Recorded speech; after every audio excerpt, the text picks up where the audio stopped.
Ain't no buzz ball. That's a buzz lamp.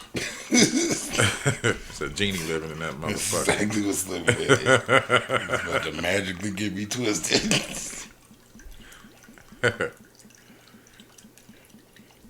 You know, I be spiking with a little extra tequila. Oh yeah, I seen Yeah.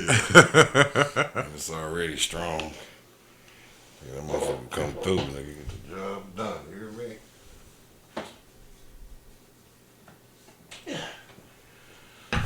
Okay.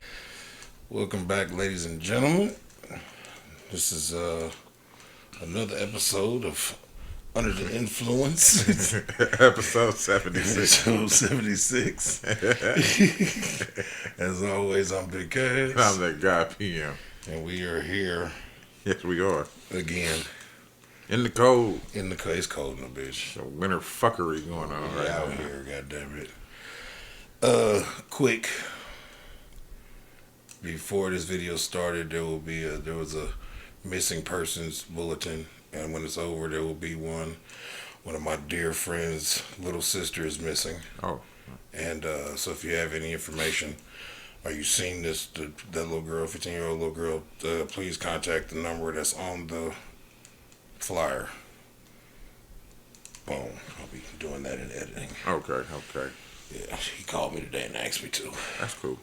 So That's what's up. I told him absolutely, without a doubt. So outside of that, how are you, brother? Besides being fucking freezing, I'm alright, man.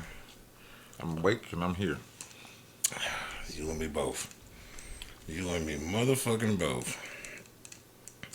My daughter had a robotics competition today. Oh, yeah? Still don't understand anything about the point scoring or any of that shit.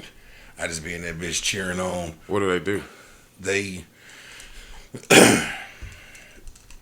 It's all the little schools. They all got their little robotics things and they meet up.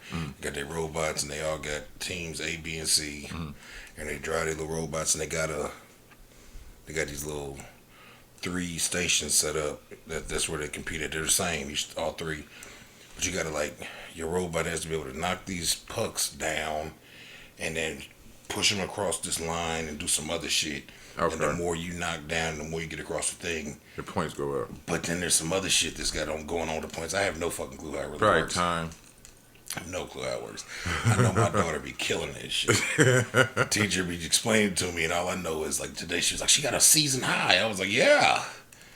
All right. And my daughter was like, yeah, she was geeked. So I gave her a high five and a hug. Good shit, babe. I don't fucking know. But That's the best way to play it out. all I know is these motherfucking robotic meets are fucking intense. Nigga, they be hooting and hollering and yelling and That's what's up. nigga, it's music be playing, shit be on the TV screens and I don't fucking understand. But nigga, I love it. So shout out to my baby. Shout out to Hey, Kamari. shout out. Shout out to that. But yeah, how what we kicking it off with, bro? Well, I ain't got no RIPs. Do you? Me either. Alright. Me either. I got inmate with a gun. Oh Lord. It says the federal inmate obtained a gun at Arizona prison, attempted to shoot the visitor in the head. What the fuck? It says officials begin assessing security protocols at federal prison camps across the U.S. after a terrifying incident this weekend when an inmate obtained a gun and tried to shoot a visitor in the head at a prison camp in Arizona. Well, goddamn. So this happened Sunday at the Federal Correction Institution in Tucson, Arizona.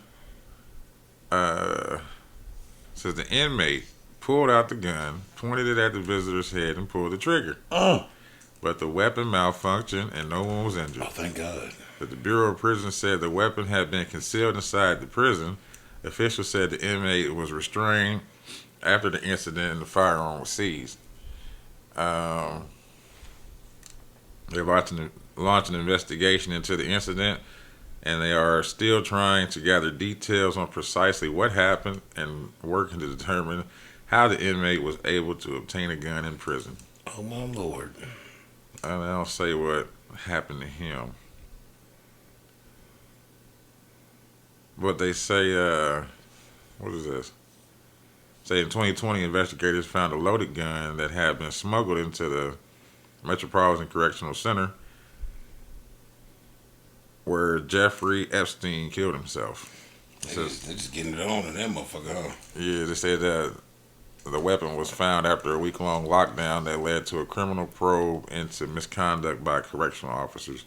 But they still ain't said what happened to the dude. Or like how much more time did he get and all that.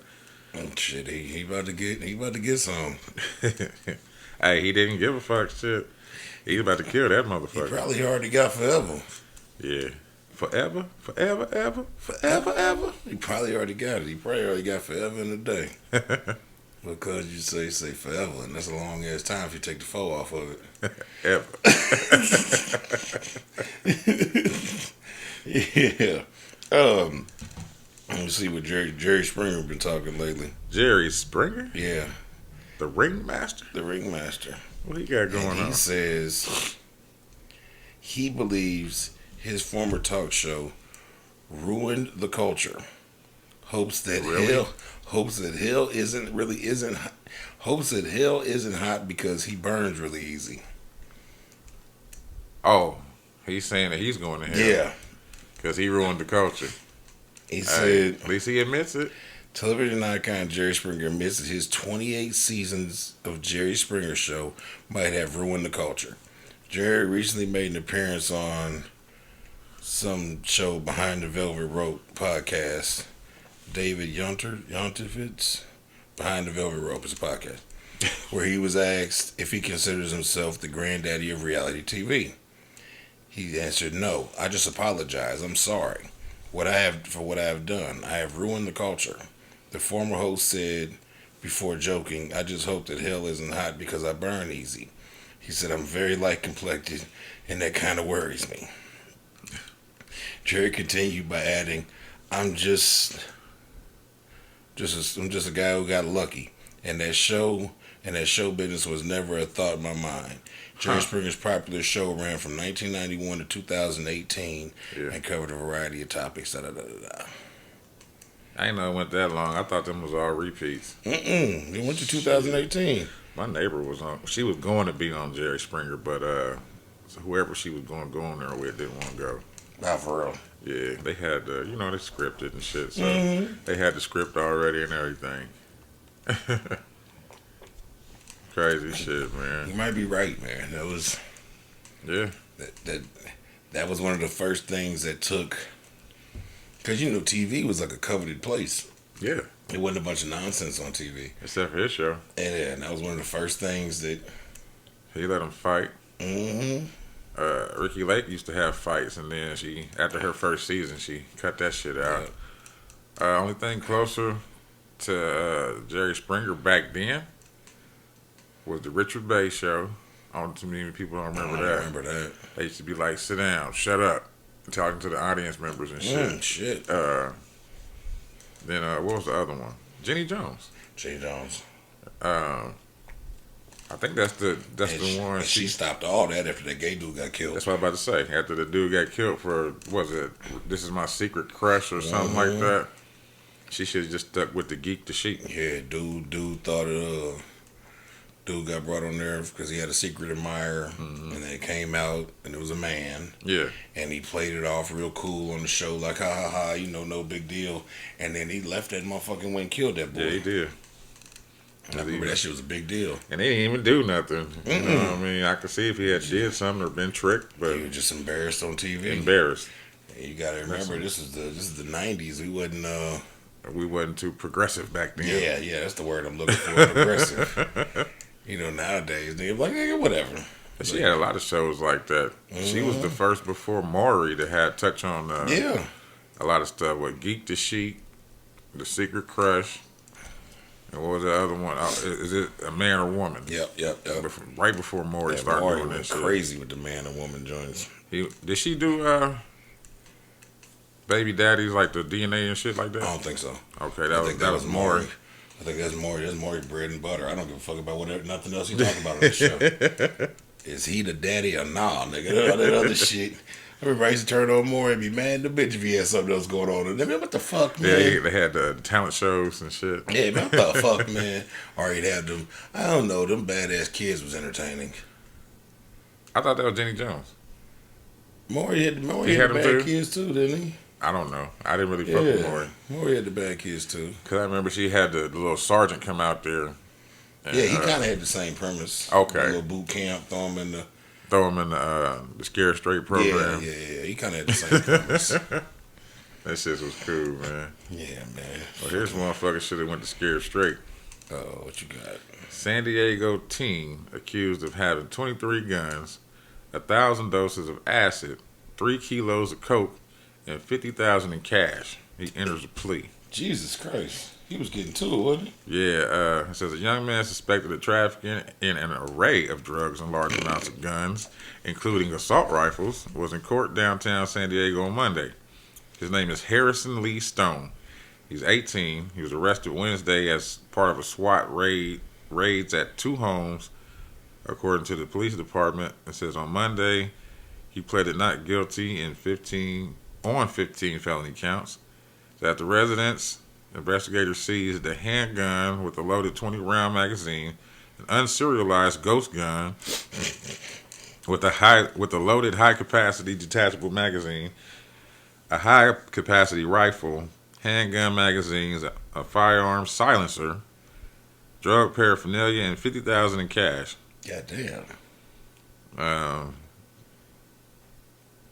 So at another home, officers confiscated 7 assault rifles, 12 handguns, a shotgun, and a detachable magazine, 2 silencers, 3.4 kilograms of cocaine, 77 grams of ecstasy, 1,000 doses of LSD, 3.4 kilograms, 3.4 birds. kilograms of cocaine, Jesus Christ.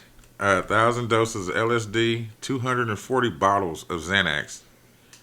It says the police said the arrest was the result of a month-long investigation in collaboration with the DEA Narcotics Task Force. Buddy was getting to it. Yeah, he's being held on a $100,000 bail, and he's due back in court November 23rd. Buddy was getting to it, nigga. Shit, he's the man. He is the man, nigga. Buddy was getting to it. He's what's that? White boy Rick. Yeah.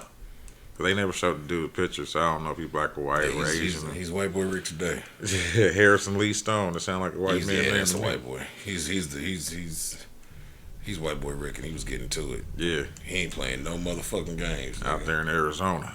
Playing no, he right there by them borders, nigga. Yeah. Everything's different when you by them borders. I remember way back in the day, that was if you could get down there and get away, you can go down there and get pounds of bud, bro, for like $250. Jesus. And yeah, that was back when and this is like reg days. Yeah, I remember those days. That was back when a bowl of reg was going anywhere from 800 to 1,000. Yeah. Like you could go down there and get it for $250. That's worth it. But if you could get it here, Yeah, you got to get it back home. because the thing about it was the law is the same way in Texas. The law was fully aware of that, so they patrolled them highways and funny cars and out of town plates. Out of state plates. Yeah, they really. So you then just had to have somebody get it and bring it to you, Yeah, or meet you halfway. yeah, That'd have been the plan. yeah. Man, that shit was. But if you could get down there and figure that shit out, bro, you could make a fucking killing. Boy, that's crazy. Yeah. I'll never forget, man. I can talk about it on here now. It's been many years ago. My one of my mans called me. He like, bro, come over here, man. I need your help. So I go over there, and his wife sitting on the couch. I'm like, where my man's at? She's like, he down in the basement. Mm. Like, okay. And he had like one of those unfinished basements. So I'm like, what the fuck you doing down there? Like, it wasn't the chill spot. Yeah. I go down in the basement. My man's is down there with like a lamp. This motherfucking block of bud, nigga, about the size of a geoprism. Damn. Scale baggies and a machete, and he's just chopping bowls off this motherfucker and pounding and throwing them in the corner. I went in there, I said, "What the fuck?" He like, "Bro, just take some of them, please." He like, And 300 a piece. I said, what? Damn. He like, bro, I didn't drop this shit off on me. I don't goddamn it. You got the time or the Man, bro, take some of this shit, please. I said it's goddamn 20 years ago now, so I can goddamn Right. talk about the shit, but that was the craziest shit I've ever seen. shit? That's the best times. My man down there with a big ass chain on, a machete. It's hot as fuck in this basement. He's sweating, chopping off. What the fuck? That's funny. Yeah. And it was probably already like 30 of them in the corner bagged up. He just got this giant block. Nigga, like I said, the size of a little Geo hatchback. Nigga, like, that shit was wild. Speaking of cars, even though that's not what we was talking about, send a prayer up for good old Jay Leno, man. What's going on with Jay Leno? I was just watching some of his shit on YouTube. Jay Leno has been hospitalized after suffering severe burns to his face from a garage accident. Oh shit. According to TMZ, Jay Leno has canceled all appearances and is in a burn center after suffering severe facial injury.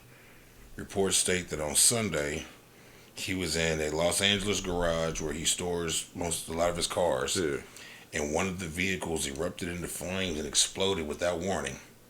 Damn. Yeah. Sources direct acknowledged the fire burnt the left side of Jay's face, but did not penetrate his eye or ear. He is currently at Grossman Burn Center receiving treatment. Damn. So, prayers up for old Jay, man. Like I said, we just watching him on YouTube. The steam power cars. Yeah. Yeah, and how quiet they are and shit. Mm-hmm. But that motherfucker, he got a museum of cars. Nigga, he got more than a museum. Shit. He got airplane hangars full of them. Yeah. Old schools and new shit. He got a dude that he pays like hundreds of thousands of dollars a year, and all buddy does is work on and drive Jay's cars. Yeah, because he's got a whole section of cars. He said these move every day. Mm-hmm. You know what I mean? That shit's too damn cool. Yeah, because I'm a car guy. One of the worst things you can do to a car, if you still want it to be functional. Now, if it's just a trophy, You can let it sit all day. you can let it sit all day. But if you want it to be functional, you have to drive that motherfucker. Hell yeah. Shit'll start. Them tires will get flat spots. The gears and shit will The rust. gears and shit will rust. The brakes will seize up. The gaskets, They'll rot out. they'll dry out Yeah. and start dry rotting and cracking. And then when you finally do start driving it again, oil and shit, and it'll leak everywhere. Yeah, like I tell you, anytime I talk about that with a car, the prime example I give, I used to work at Tom Wood, right? And on Saturdays, the car dealerships are open, Yeah. but there ain't too much they can do after 12 o'clock because the banks close at 12. So if you come to get financed, if they can't get it done by 12, they You gotta can wait just, till the Monday. yeah, they can do all That's what happened to me. they can do all the pre-paperwork. Yeah. And you can come back in Monday, and then they'll start Monday morning as soon as they open because they've got it all lined To up. get you with a financial institution. But most of the time, if they don't have like an in-house finance or something like that, so long story short, I worked at the Tom Wood, and my job on Saturdays, because I really worked for the service department, but I was like / a lot attendant. So I maintained cars, move the cars around and shit. On Saturday, nigga, my job was to drive every car on the lot. Just around the lot or out in the street, actually. Out in the street, around, just move them. Right. Move them, and you, you think about, you want it to run for at least 15 minutes Right. for battery wise to get it, you know what I'm saying? Recharge back into it and everything. So what I would do is, cars be in a row. And, you go in that motherfucker and it's the wall with the keys. I do one row at a time. So I grab every key to that row, go outside. I'd start every car, let them, while they was, running on the lot, and I'd drive them. And depending on how much I liked the car would be How much I drove it. Some got a little lap around the thing, and Some got out in the street. some got out. Some got out in the street for real. A couple times we had some shit on that lot. They got to be in the wind. I don't blame you. Shit, that's the You perk know, of working there. Had Shit. had a dealer plate. You know, just put that motherfucker Yeah, in anything. And, ride out. nigga, I remember I had bought a truck. I was having a hard time getting the title situation straightened out because it was Illinois' title and some shit was weird and something that got filled out wrong. I had the title. Right. It was just weird getting it. Man, I was putting my dealer plate on that motherfucker every night and leaving work, and then coming back the next day and taking my dealer plate off and yeah, using the work. And finally one day my boss was like, "Man, why you keep doing that? What's wrong with that truck?" And I was like, nothing like that, man. I showed him the whole thing. He was like, "Man, I'll take care of it for you, man, because he's a car guy. He got little connections." Yeah. And he straightened out my title and shit. He had a off-duty cop come and do the VIN check and do some other shit. He got my shit straightened out, so I go get some real plates. That's what's up. Because nigga, after about a month, he was like, "Man, why do you keep putting the plate on there? That is not why we gave you that plate." He said, "If you put that plate on there, that means you ain't got no fucking insurance either." Yeah. He's like, "If you get into a wreck, they gonna track that shit down to us, and we're gonna have to explain to them that this isn't the car that's on our lot." That shit was wild. That's No, what's up. it all got squared away and handled, man. Real good dude. Chris Pictor, man. That's my nigga. real good fucking dude, man. Jay Leno out the way. I think this shit cool as hell, man. Mike Tyson and Evander Holyfield have teamed up to make ear-shaped edibles. Yeah, holy ears. Holy ears. I seen that article. But they was talking about that like 2 months ago too. But But- they never said what they was gonna do. Well, Evander wasn't on board yet. That's what it I was. saw it when Mike was talking about it. Yeah. But now Evander's on board too. Okay. He was talking about he wanted Evander to come on board because it's a lucrative. Yeah, hell yeah. Nigga, come- Then why not share? Yeah. Especially And- if we're gonna make that the product of what happened between me and you. Shit, why And not? if it's me and you, nigga, the Shit's gonna go up. yeah. Shit, that might be just one you buy a couple of them and just keep one Yeah. just for nostalgia. Just For that knowledge purpose. purposes, yeah. You know what I'm saying? Wrap it up. Yep. Holy ears. Mike Tyson and Evander Holyfield team up to make ear-shaped edibles. Oh my man, y'all. Starting November 14th, so the other day, Boxing Legends will release Holy Ears THC edibles shaped like Holyfield's bitten ear from their 1997 heavyweight title fight. According to Tyson, his wife Kiki came up with the idea of the Holy Ears edibles. I said, "That's awesome." Then we played with it, and we released it, and it was an immediate success. Tyson told Fox News Digital, "It was an immediate success." So I was saying, why don't I get Evander involved too? That's right. Yeah. Because I remember he released it, and then he wanted to get Evander, Okay. which is some real nigga shit. Nah, that's some real nigga shit. Especially if I'm gonna be making some money off of something that included me and you. I don't need to be the only one profiting from Hell it. nah. Especially since your ear got bit off. And it's good that he ain't greedy like that either. Yeah. And it's your ear. I'm making them on modeling them after. At least you can make some money. So initially, Holyfield was skeptical about the partnership. It wasn't because Tyson, but because, like many others in the cannabis space, he wasn't educated on the products. Makes sense. Yeah. They, Especially if you ain't into it.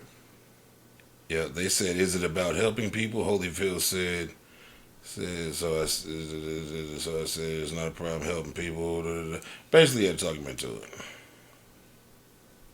Yeah, but after he was educated on, the cannabis world and the medicinal purposes and Tyson's line, Tyson has a meat line. Tyson Farm. Yeah, he jumped on in, man. So now they're making money together, man. Shit, that's what's up. So yeah, shout out to that. You see that short by Bob Sapp? The fighter, Yeah. Calling out Mike Tyson and Joe Rogan. for real. Yep. He said, motherfucker, I'm old too. He told Mike Tyson, he said, we can get in there and get it. And then he told Joe Rogan, he said, look, I got a little bit more than a 6-pack.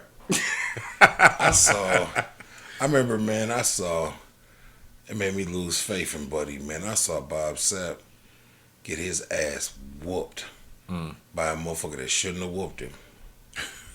They was, for real, man. They was, I can't remember exactly who it was, but if you put that shit on YouTube, Bob Sapp getting his ass whooped, nigga, it'll show you. It'll be there.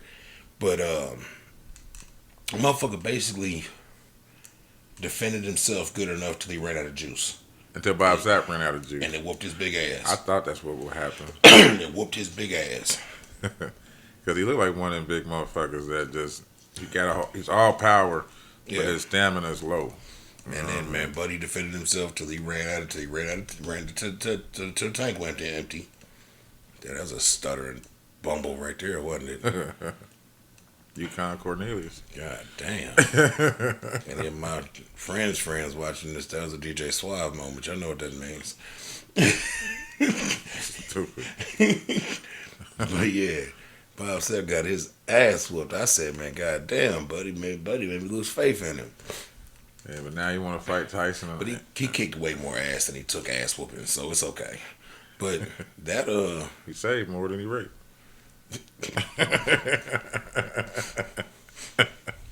Oh my god. So that might be alright though, man. It might be. But you know, I'm always leery of them mixed martial arts guys going into boxing matches. Cause they want to use their legs too.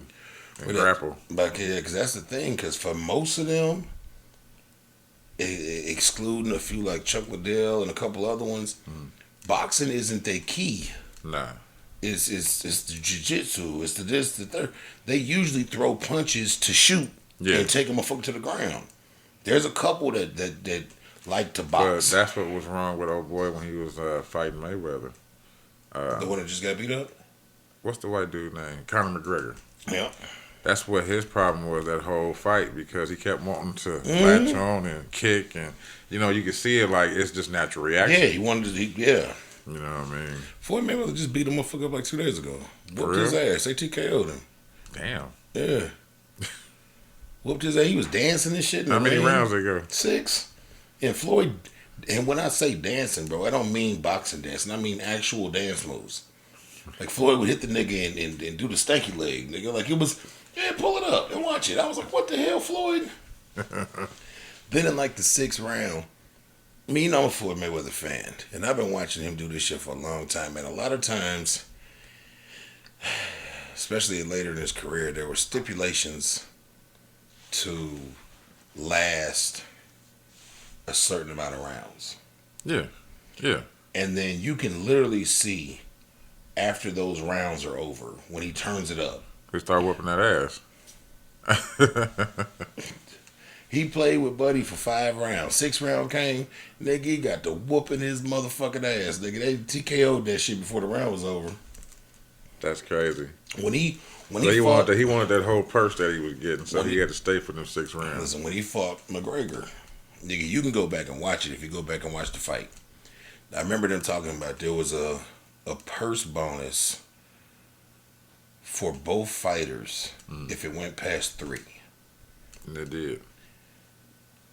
If you go back and pull that fight up, just pull up the 3rd round. At the end of the 3rd round, they were like hugging because he had hugged him. And Floyd looked over at his corner and smiled and shook his head. And when they came out for 4, he whooped his ass. And I remember being in a room full of motherfuckers that wanted Floyd to lose. So in the first 3 rounds, oh man, look, McGregor's in there with him. Da-da-da. I said, bro, y'all are tripping. This nigga is a fucking boxing savant, nigga. Like this nigga's a bad motherfucker as far as learning his opponent and bro, y'all are tripping. Nigga, the nigga he looked over at his corner, bro, smiled and shook his head. And nodded like, and ding, ding, ding. And then when they came out for the 4th, said he got him. All that bullshit he been doing, 1 through 3, was all business after that. I think this shit was over by the 5th. Crazy. Motherfuckers don't be remembering 27 of them 50-0 fights were KOs. Floyd used to knock niggas out when he was Pretty Boy Floyd, Right. before he became Money Mayweather. He kept breaking his hands. So he stopped knocking niggas out and just started boxing the whole 12 rounds. And getting them purses. Mm-hmm. Makes sense. Yeah, he kept breaking his hands. and he didn't want to end up like Prince Hassim Ahmed. You ever seen him? Yeah. The nigga that would dance for a half an hour on the way to the ring. What you talking about That was now? the most entertaining shit in the world. Niggas would be so mad by the time he got to the ring. Nigga, they'd be fighting out of frustration. He just whooped their ass. But that's what happened to him. He Breaking his hands all kept the breaking time. his hands. So he eventually had to stop fighting, and now he runs like, unfortunately, he's one of them fucking people. He's a British nigga. Oh. So he runs like some boxing gyms and shit over there, and he's successful at it. That's what's up. But his career got cut short because he kept breaking his hands. He's the coach. Yeah. Fucking bastard. Fuck them niggas. Fuck them niggas and everything they goddamn stand for. He's silly. Fuck them, fuck them, fuck them, fuck them, fuck them. You know who else is fuck? These two teachers. What you got? These Arizona teachers. The two Arizona teachers lose jobs after filming adult content in school. What? Yeah, a woman and her husband. Oh, I didn't get to see that. They put on OnlyFans or some shit, right? Yeah. I didn't. I was driving. I forgot to put it down for my notes. The woman and her husband lost their jobs as teachers after filming sexually explicit videos on school property for their OnlyFans. She said she posted Samantha Pierre and her husband Dylan have both been teachers at Arizona Lake Havasu Unified School District. All right, whatever the fuck that is. It says in a statement, Samantha Pierre, former 8th grade teacher who used the alias Chloe Carter for her OnlyFans. That's Chloe with a K and Carter with a K. Oh, In case y'all want to see it. okay. Admitted to filming Miss explicit. Chloe, if you're nasty. Right. Miss Carter if you're sassy. Ooh. She admitted to filming explicit content on school grounds, but said it took place after school That doesn't matter. and that no students were present or involved. They could have made a scene at their crib. That does not matter, nigga. If you get caught pissing by a park, no matter what time it is, you can be goddamn arrested and charged as a fucking sex offender. And It indecent don't- exposure. and Yeah. indecent exposure. It don't matter if it's 3:00 in the morning and the goddamn child in sight. Yeah, I know. So I know it's got to be worse at the school. That shit's crazy. You can get caught with drugs in your pocket close to a school, and it enhances your charges. Hell yeah. So I can only, and it can be after school hours. So I can It only don't matter. imagine Yeah. what you get for fucking In the school. in the school As an adult. as an employee. That too. That's even worse. That's way worse. It says Samantha Pierce says she resigned under pressure on Halloween after initially being placed on leave. Her husband was a teacher at Nautilus Elementary School and then fired a few days later. So he came to another school to get nasty. This nigga was a whole teacher somewhere. I just said, fuck, y'all ruined y'all careers behind some OnlyFans bucks. She said that her and her husband was classified as a permanent substitute and was not. Her husband was classified as a permanent substitute and was an at-will employee. So what? Yeah, what that mean? He was employed by the school. Yeah, just because he was a substitute don't mean shit. And if he's a permanent substitute, that just means he ain't like officially been hired on for real, but he came to that bitch every You day. know, he was that cool motherfucker that you hope that you seen in a substitute that day. Yeah. Samantha Pierce said she and her husband resorted to filming and selling adult content because their pay was too low. That is the fact. They don't get And paid they're no struggling money. to make ends meet. She claimed that in an effort to prevent students and colleagues from seeing her content, she had blocked the entire state of Arizona, smart, from being able to subscribe to her account on OnlyFans. Well, she says she also told that she says that she was told that if she resigned before an impending school board meeting, the district would not publicize the situation, but she claimed after her resignation, word continued to spread, and students, teachers, and everybody else started sharing explicit images of her. Absolutely. You got to understand, man, the internet is forever. And everybody can find it, man. And they don't say what if she got any charges or anything. She just got fired. They start talking about some other bullshit. You see weird shit like that, right? Like, she talking about not allowing the state of Arizona to subscribe to her OnlyFans, right? Yeah. But it could be something as simple as, like right now, my father lived in Tennessee for a few years. Yeah. He's been back here for 7, 8 years. He still got a Tennessee number. Right. So, say that was here, and you blocked the entire state of Indiana from subscribing to your OnlyFans. But he's... He got a Tennessee number. Yeah. And so you don't know that. He can subscribe to it right now and find you. Oh, shit, that's Katie McCarkland or whatever. Like... Crazy, yeah, bro. back in the day when Nextels was the shit. You know, they was the first thing to have the chirp and shit, right? and free like long distance calling. Oh, I didn't know that. Okay. Yeah, so it didn't matter where you called. So I had that was back when I used to run back and forth to California all the time. I had a California area code on my shit. Right. Just because it was easier for me to give that number to people when I was in Cali. True that. That makes sense. And I had other phones for when I was here, and the chirp didn't matter. But like if I was in Cali, the motherfucker needed, this is before free long distance. So right. You give a nigga, you in California, you give a nigga an Indianapolis number, they're like, When I give them the Cali number, they're like, oh, okay, nigga call you on the... But even with that same premise, I'd be sitting there, goddamn it, with my phone and going through OnlyFans, and there's my daughter's 3rd grade teacher. Like...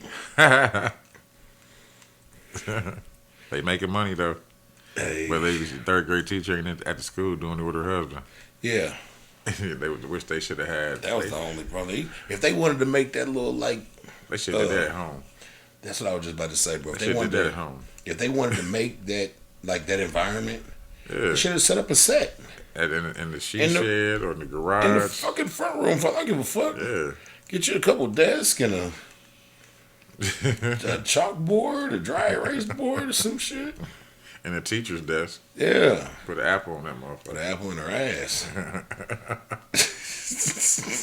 That was wrong. He probably did.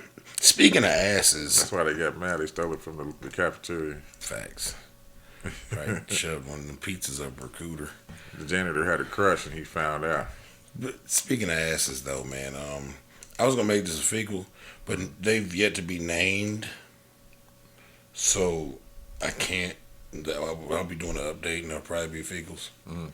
8 Milwaukee police officers are being investigated for allegedly molesting over 74 black men. You didn't say women, you said men. Men. How many officers? 8. Gay police. And what they've been doing is, because I watched the news report. Yeah. They was doing really weird shit during searches.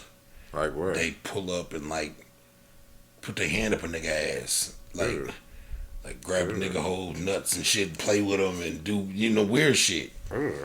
Yeah. Yeah. Yeah. They doing horrible shit. That shit go too far. Yeah. So they about to be fired? They under investigation. The news just broke today, so I'll be doing a follow up, man. But So imagine every time somebody went in there hollering and screaming and talking about, y'all motherfuckers touched on me, you nasty gay motherfuckers. And shit. And they just ignored it. Yep. Years ago, I caught a dope case. And they're not supposed to go in your ass at all. Right. On the street. Right. They lock you up. You go to jail. They strip search you. Cough squat. That's when you discover all that shit. They're not supposed to go in your ass at all. Long story short, the motherfuckers got that dope out my ass. Right there on 34th and Keystone. and then lied about it and the shit. But that's how they did it. So I understand what these people are saying. But at least the nigga had a glove on when he did this shit to me. They asked one dude on the little TV and he was like, well, was there any gloves? He's like, he never put a glove on. He just raw dogged it. Yeah. Yeah. All bad. In Milwaukee, y'all tripping. Man, probably walked around sniffing his hand. The whole Ain't no day. doubt about it. Butt fingers. Ugh. Butt fingers. On that note, we taking a break. Butt fingers. Butt That's, fingers. that's the title. Butt fingers. We're back, ladies and gentlemen. Yes, sir. Yeah. Dick touching cops. Butt fingers. Butt fingers. Butt fingers. That's the name of the episode.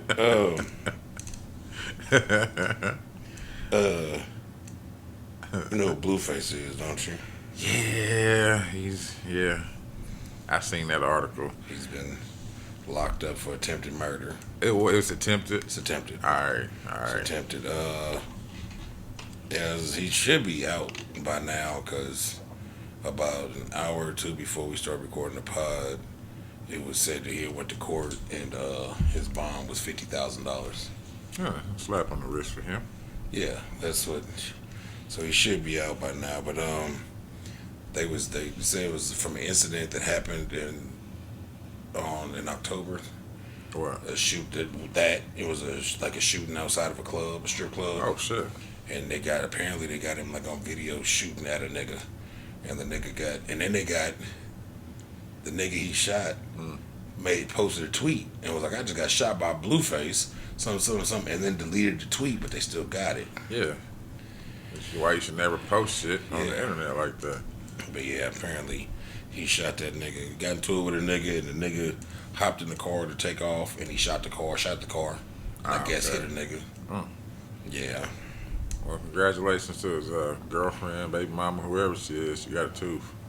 She been had a tooth. She just don't be wearing it. She don't. She don't wear it. Kristen Rock. Krishan Rock. Krishan. Yeah, she just don't be fucking wearing a tooth.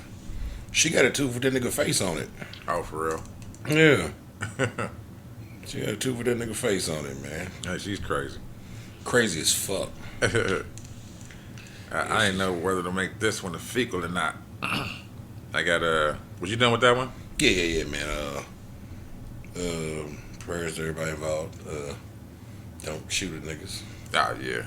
Especially if you're famous. Man, come on, man. But We're whatever. supposed to have people for that. But you know, he big crippin', man. You can respect my crippin'. Apparently. That's what Blueface says. It says dad stabs son in chest in Mission Bay Park, San Diego. Jesus Christ, okay. Let's see. It says a father and son were hospitalized Tuesday after a fight in Mission Bay Park, in which the younger man was stabbed in the chest. Just before 11 p.m. on Monday, the 27-year-old son began punching his 56-year-old father near the boat launch at Dana Landing. It says during the fight, the dad pulled out a knife and stabbed his son in the chest. The son also suffered defensive wounds on his hands when he was stabbed. The father also cut on his fingers. Oh, the father was also cut on his fingers when he stabbed the son. There's all types of knife wielding going on. Huh? Yeah. Detectives are investigating the altercation. It's not clear yet what charges the men will face. Okay, then. So shit, I just thought the dude just randomly stabbed his son. I ain't know his son whooping his Whooping ass. his motherfucking ass. He got that goddamn poker out there. And they near the water and shit, so. Speaking of ass whoopings, man, actor Brashear Gray, Who the fuck is that? also known as Yaz the Great, also known as Hakeem Lyon from the show Empire, Terrence Howard's son, the Which rapper, one, though? the rapper. Because remember, there was three sons: the crazy nigga, the rapper, and the singer? and the one who had all that bullshit going on with the Oh, Juicy Smoulier. Juicy Smollett, the gay Tupac. Too bad we already got the title. Yeah. But Brashear Gray has been arrested after a woman informs police about abuse. He is apparently kicking ass. So the other one's blaming people for noosing him, and he's kicking ass. Yeah. He beating up women? Yeah. Brashear Gray, like I said, also known as Yaz the Great, which is his actual rapper name because he is a rapper. Oh, I didn't know that. Yeah, he's a rapper before that. Rapper, actor. Okay. It went by Yaz the Great. And better known as Hakeem Lion. Was arrested Thursday after becoming physically violent with another woman. The actor who portrayed Hakeem Lion in the Fox series Empire was on probation after spending 10 days in jail for assaulting his then wife in July 2020. I remember that. According to arrest documents, a woman called the police to Maricopa, Arizona home after Gray's behavior was escalating and she was concerned for her safety. The victim claims that he had become aggressive in many instances, including when he pulled her by her hair and threw a box of food at her during a heated argument. Officials say the incident wasn't Gray's first within the past several months. In October, police responded to a message disturbance call because he failed to inform his probation officer about either of the two incidents. He was arrested for probation violation. This nigga's a woman beater. He's already on probation. For beating his wife. And now he's beating his girlfriend or lady he's involved with or something. I tell you what, he's gonna be beaten in jail. His meat? Yep. Or niggas up off of him. Yeah. And if One of the two. And if he's locked up for a probation violation, ain't no bond. Ain't no bond. What's up with these stars getting in trouble? Man.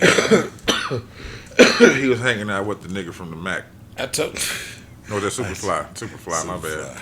I told you what my theory on it is, man. It's the same thing going on with these rappers. It's a lot easier nowadays to get famous. Yeah. So famous people aren't going through the vetting or even like PR or the things that when we were growing up, man, famous people had to go through a lot of shit to be famous. Hell yeah. And they had a lot of people protecting their fame. Now they don't. Now niggas is just fucking famous. A lot of people are famous for doing nothing, bro. Exactly. Like the dude who don't ever talk on his memes. Yeah. Doing nothing. Just reacting to videos. Just famous for doing nothing. So you take somebody like that. So that goes for like anybody. You take like musical artists, bro. They're not going through.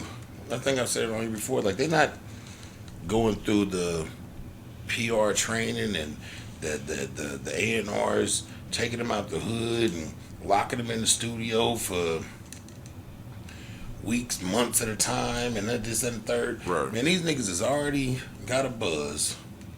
The record labels aren't finding new talent anymore. They're finding motherfuckers that have a buzz. That is true. So you already semi-famous, and they're literally just coming and giving you a bunch of money to back what you already got going on. True that. And sending you back to the fucking hood. So you're gonna be the same motherfucker with a bunch of money. Yeah, like nigga, they use and leaving it up to you to leave. But most niggas don't want to leave. They already shit. I mean, you know, when you stuck in that mind frame, you stuck in that mind frame. But like, I get it, but back in the day, bro, they would take you, like say cross like country. Yeah, but say like a motherfucker like Diddy or something. If he found you in Brooklyn somewhere and you was that nigga, man, he might move you to California for 8 months to record your album and put you through PR before they start doing press runs and all this other shit. You was trained for all this shit. And by that time, you had already saw a different walk of life. Because most of the time, it don't take much but letting the motherfuckers see some shit they ain't never seen before to understand that there's more than what they had going on. Mm-hmm. That's true. Yeah, because if you don't know nothing else, but you just know what you had going on, and that's the fucking greatest thing ever. Yeah, that's your ceiling right there. Yeah. You ain't got nowhere else higher to go. So these niggas ain't like famous like that how they used to be, so.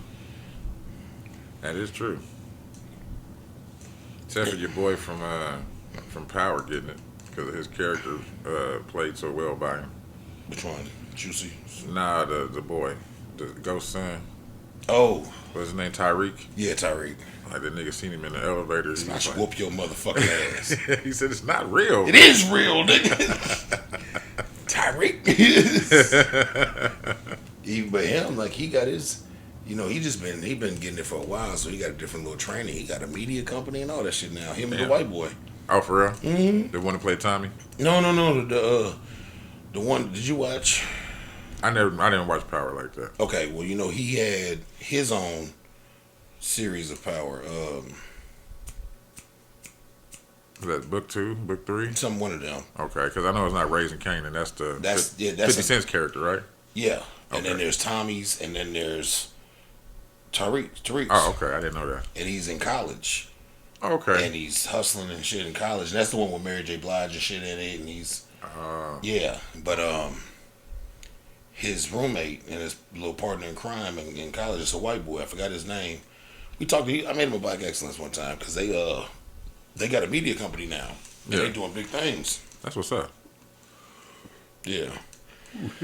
So shout out to them for doing that. But yeah, man, these guys don't. And then you take somebody like Buddy. Buddy probably stressed to the motherfucking gills, man. I don't know how much money they made on Empire, but I'm assuming the first couple seasons it was minimal.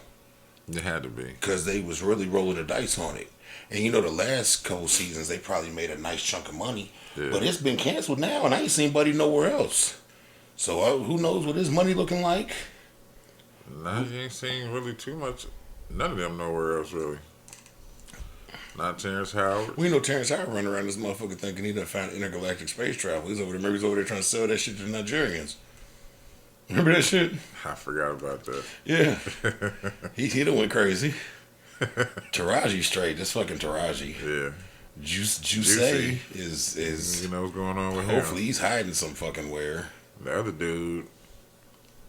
Yeah. I don't even know his name. You know Which what I mean? one? The other son, the crazy one. Well, the crazy one, he looked familiar, like he was in some other movies. He was in some other movies, but he does a lot of stuff behind the scenes. And he's actually married to the white girl on the show. The one that was his wife that got killed off. Yeah. That's his real wife. Oh, okay. Yeah. That was dope. And they got a lot of shit going on behind the... Okay. Yeah, so who knows what Rajier is doing. Yaz the Great. Obviously beating women. He's beating women. Because I remember when he got locked up for beating his wife. Because I didn't realize he was married. That was like, everybody was like, this nigga's married? Because he's older than he seems. Oh, for real? Yeah. So, like, motherfuckers was like, this nigga married because he look like a teenager. Yeah. Motherfuckers like, this nigga 30? Like... That shit's killer right there. Yeah. Nigga looks, he's older than what he looks like. So, yeah, man, he be alright, though. Hopefully he can get some type of help, quit beating bitches. Beating women. I mean, speaking of beating women and beating meats and doing other things like that, Bang Bros has, for the second time, has submitted a $10 million bid to try to get the naming rights for the Miami Heat Arena. This is their second time. Bang Bros? This is their second time making the bid. The Heat chose FTX the first time, and now Bang Bros is back at it, trying to be the namesake on the arena. I don't think that should happen. Neither do I. Man, Bang Bros is always doing some weird shit. I mean, it's cool that they want to get out there, and it's but it's a porn site, and I don't want my kids. Bro, I literally think Bang Bros. I think Bang Bros. I honestly believe they're genius, right? Yeah. They do stuff like this all the time that they know they won't get, but they know they'll get national recognition and publicity for trying to do it. Like they do crazy shit like offer who the fuck did they offer who was that, man? It was a famous lady and they offered her some umpteen millions to do a porno, like and there was like no way in the world that was happening, but everyone was talking about it. Like, can you believe Bang Bros offered? So I mean, just to what's that? Just to No think about publicity it, is yeah. good. I mean, any publicity is good publicity. Yeah. Nigga, I really think they ingenious, bro. They're getting free publicity by just saying crazy shit. True that. But then I also see that they understand that the way this world works, because they never say anything that doesn't seem like it could be out of their financial realm.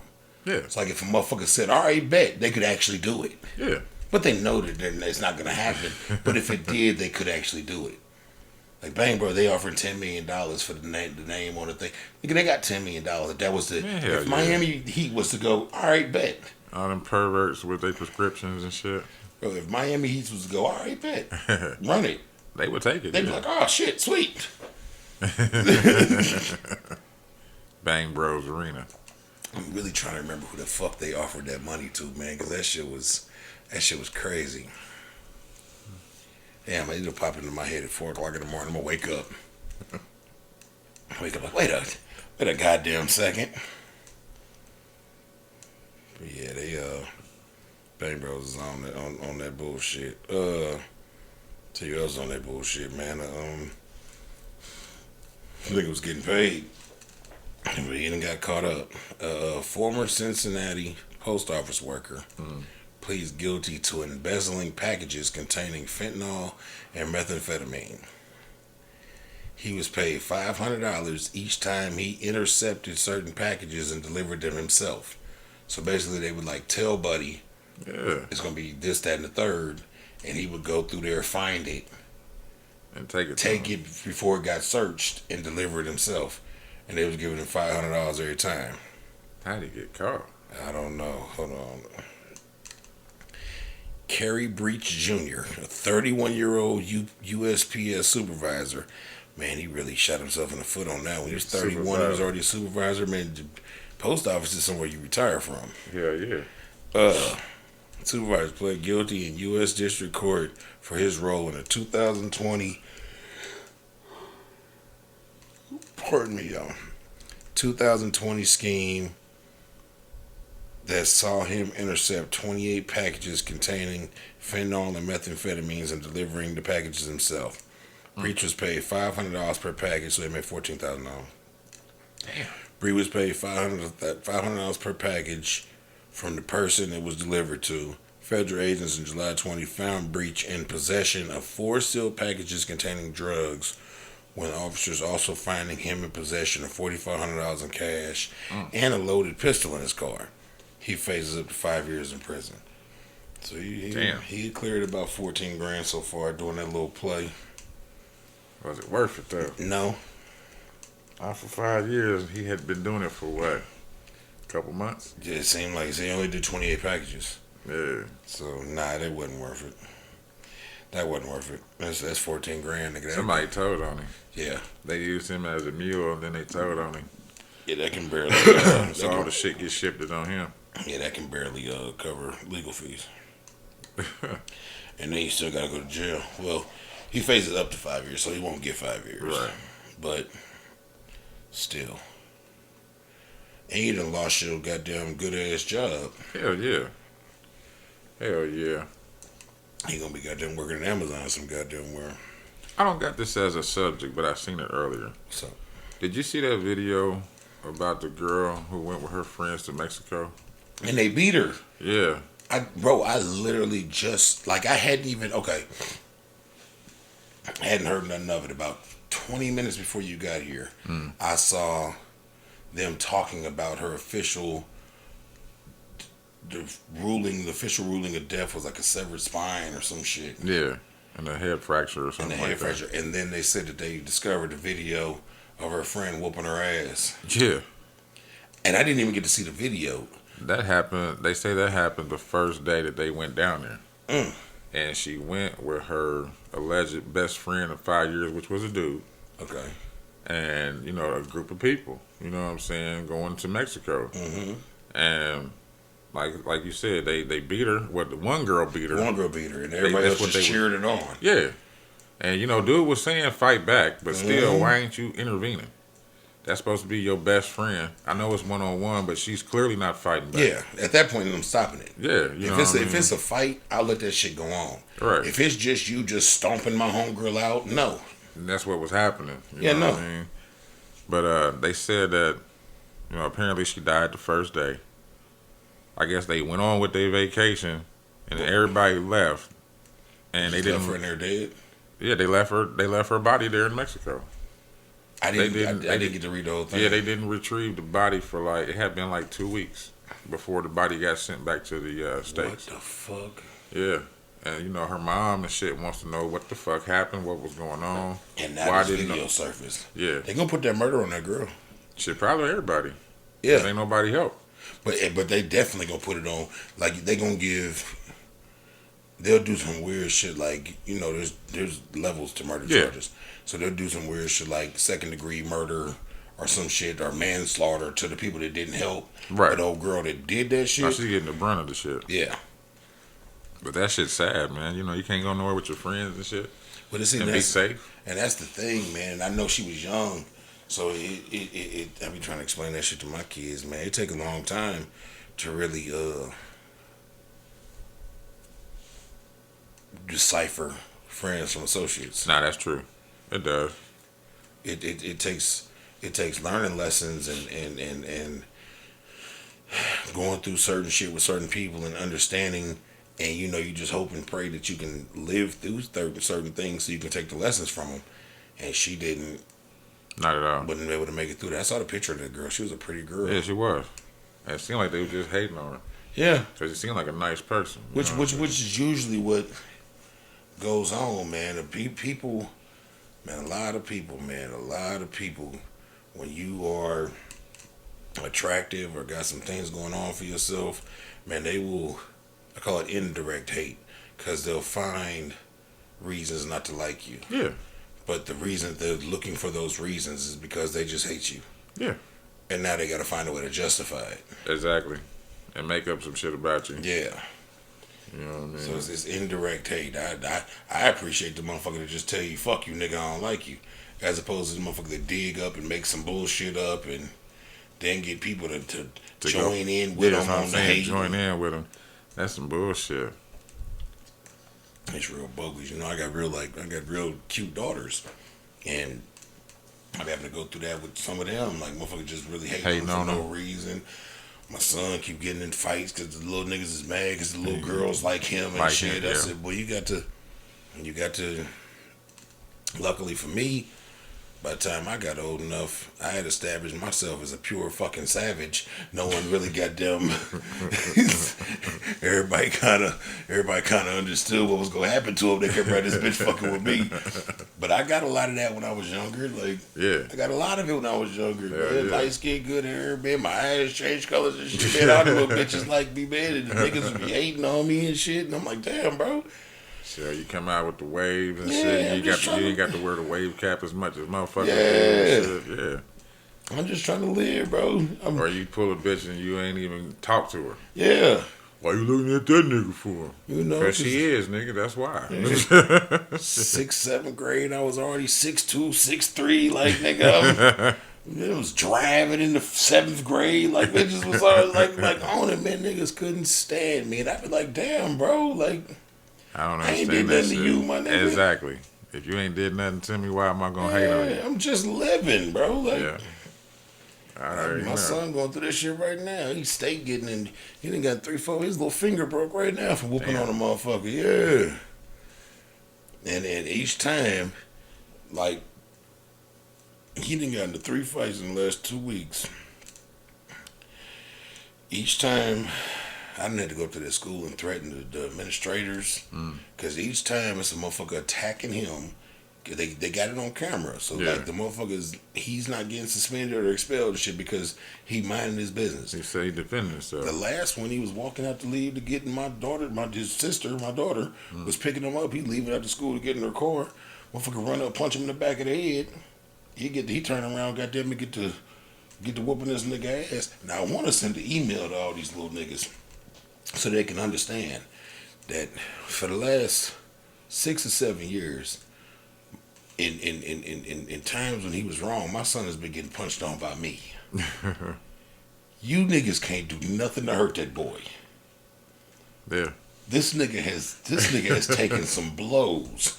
You can't do nothing to hurt that boy. You hit that nigga with a car, he gonna get up and run after you like the Terminator nigga, like the one that transformed. The TC 2000. Him. That's what he gonna do. I watched the video. Nigga, that little nigga ran up and hit my son hard in the bitch in the back of the head. That nigga stumbled, turned around, and squared up.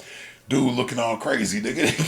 He thought he had him a one-hitter quitter. Yeah, the one the nigga before that, nigga, he went to swing on my son. My son ducked that motherfucker, picked him up, scoop style, nigga, collar, crotch, dumped him right on his head. Nigga got to whooping his ass, and they all older than him. Their kids in the next grade up. Hating. All behind some little girl. Hating. Yeah, it's always like that, man. My daughter, when she first moved in here with me, she got into a squabble with the little girl around the corner. And when it all broke down, she just mad because she light skinned with good hair. That's what it really boiled down to. Jealousy type shit. Yeah, bro, you got to be real Shit careful shouldn't with even that be shit. like that, man. And you know, that's why I was always quiet in high school, because a lot of girls that I was with, they never knew I was with their girls. Mm-hmm. You know what I mean? I be telling my kids a lot of times, bro, you gotta pay attention to people. Everybody ain't your friend. Nah. Some people are associates. Some people are just people you know. They're not even associates. They just people you fucking know. Yep. You grow up in the same area for a long time. You'll know people. Mm-hmm. They're not your friend. They're not your people. They're not gonna ride for you. They Nah, might they have not. underlying hate for you. The whole shit is weird. You lucky in this lifetime if you get 5 real friends. That's true. Because even the motherfuckers you hang around in school, Yeah. that's supposed to be in your general clique, they hate on you too, because if you the new person and you getting all the girls that's in the clique. Yeah. You know what I'm saying? You can't help that. Yeah, bro. Shit, You lucky if you get 5 real friends. yeah. You lucky if you get 5 real friends. I've been blessed to have a nice handful of friends that we have 20 plus year relationships, and nigga, then that's a blessing. A lot of people don't get that. That is a blessing. That's a big blessing. Yeah. And so, nigga, you gotta understand that a lot of these motherfuckers ain't got your best interests at heart. They're not really your friends. They'll hate on you. And I always tell all my kids, pay attention, because the hate is in the jokes. Yeah. People will say some real hater shit and laugh it off with a LOL at the end of the text, or laughing at the end of the statement. Now, pay attention to what they said. Yeah. I know what you're talking The about. hate is in the joke. All the time. All the time. The hate is always in the joke. Yeah, so hopefully they... Yeah, that's a tragedy what happened to that girl. That's a shame. Like I said, I just caught wind of it. That's why I just seen it this morning. You know, it wasn't nothing but a day ago, so I they seen it posted 20 minutes before you got here, and I didn't even have a full story. I ain't Okay. had none of that part. Yeah, when I went into it, because I'm like, what is everybody talking about? Because a lot of people had it on Yeah. their page. You know I saw a couple people too, and then all I saw was, and the wild part was, I didn't even see the video of her getting her ass whooped. I heard the audio of it. Oh, okay. Someone had just put a picture of her up and played the audio Okay.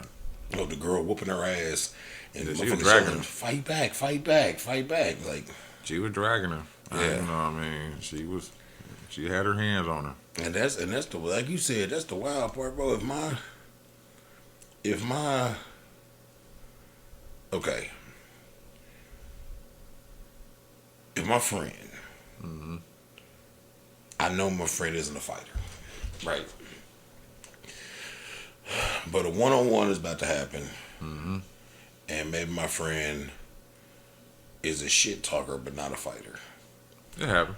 I might allow a few boo bumps to occur, because that is how you learn not to talk so much shit if you're not about throwing them hands. You're handing out life lessons. Handing out life lessons.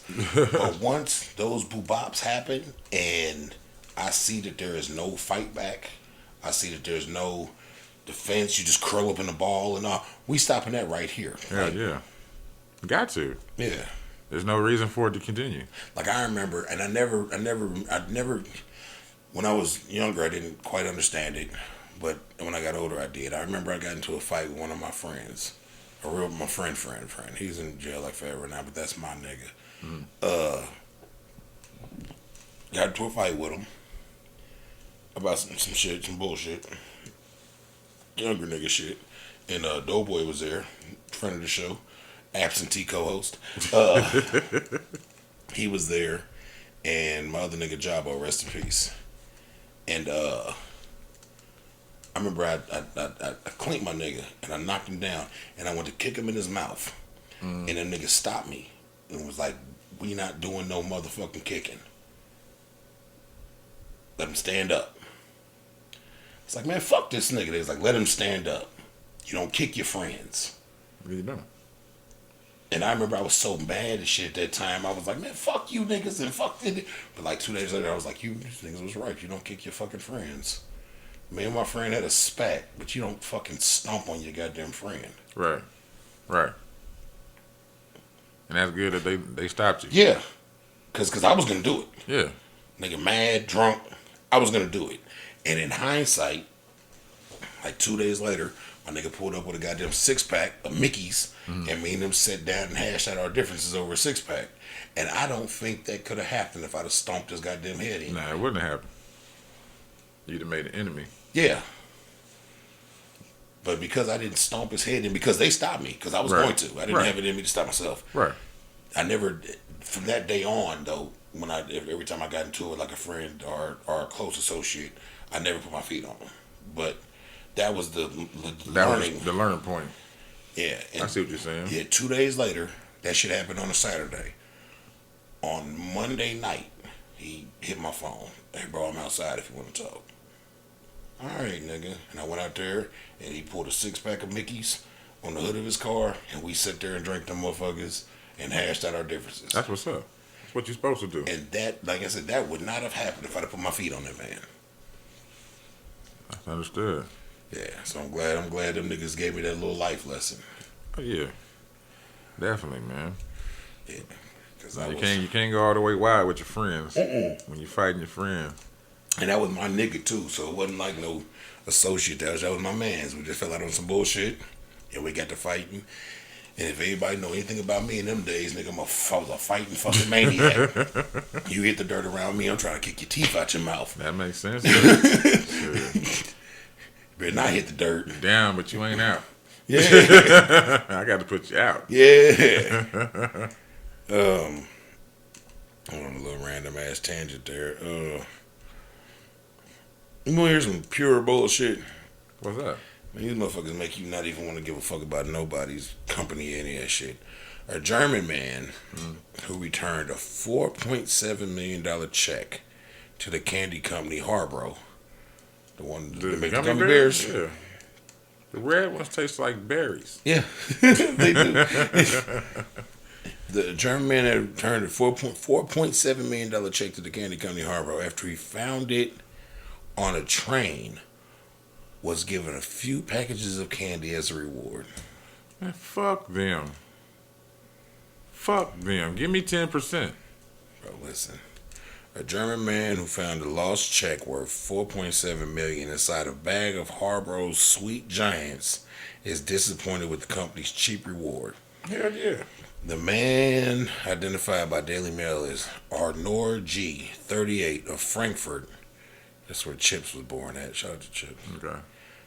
Frankfurt. I was born in Munich. He was born in Frankfurt. Frankfurt said he was sent a box of gummies valued at around $6 for returning the check worth $4.631 million. 4.631 euros, which is 4.5 million in U.S. currency. Sure. The check was reportedly issued to Haribo from a supermarket group, Revu, and was misplaced. It was such a large sum. This is a quote from a man. There was such a large sum on it, I couldn't even pronounce it. He contacted Haribo and was told by a company attorney to destroy the check and send photographic proof showing that he had completed the order. basically destroy it, show me so they can go get it reissued. Right. The 38-year-old did so and was sent a box containing 6 bags of Haribo candies 7 days later, Fuck them. which he thought was a bit cheap, as he believes he saved the company millions. Yeah. The representative Haribo disagreed, telling the local media outlets that nobody but our company could have redeemed it, as it was a name check. I mean, that's so true. the fuck what? That might be true, but still, he still saved y'all monies. Send that nigga something, man. Bro, on this pod, we talk about a lot of shit. And every time we get anywhere near somebody being compensated for a good deed, it always falls so short They get that it shit on. makes you not even want to do good deeds, bro. Nope. Nope. Not at all. You don't want to do shit good. Because doing shit good don't get you nowhere. We were talking, me and my guy was talking about this yesterday. Doing good shit don't get you nowhere. You got to damn near be evil to get somewhere. Yeah.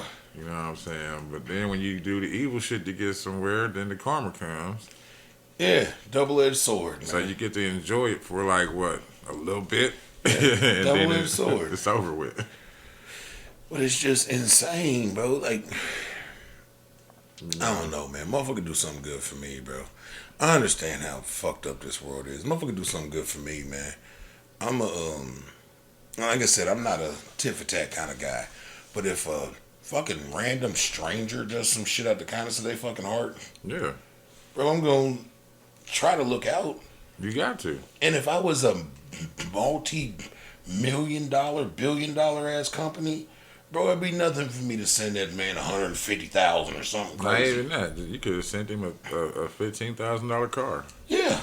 You know what I'm saying? He saved you millions. What is that? Man, cut that man a $10,000 check. In the car. Yeah, just send it to him.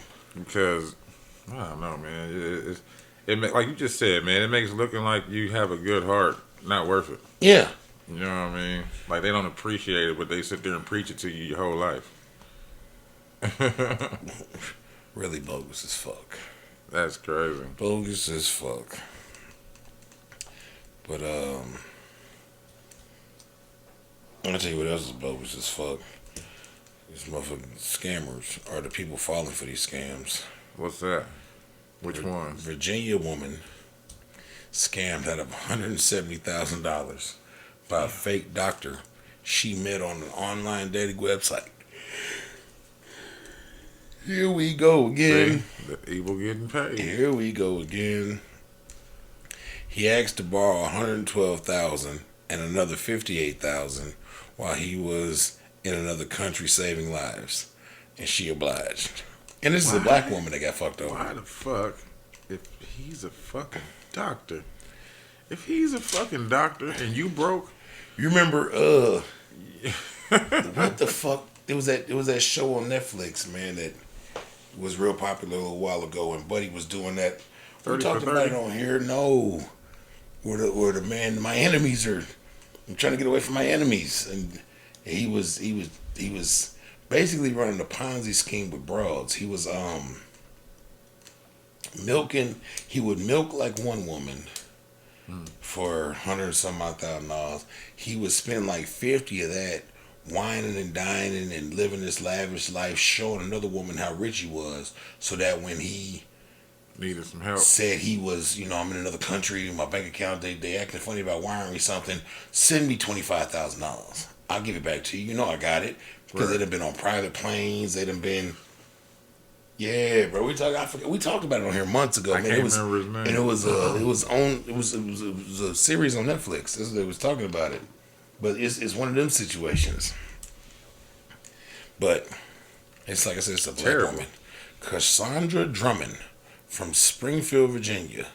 Phil Drummond.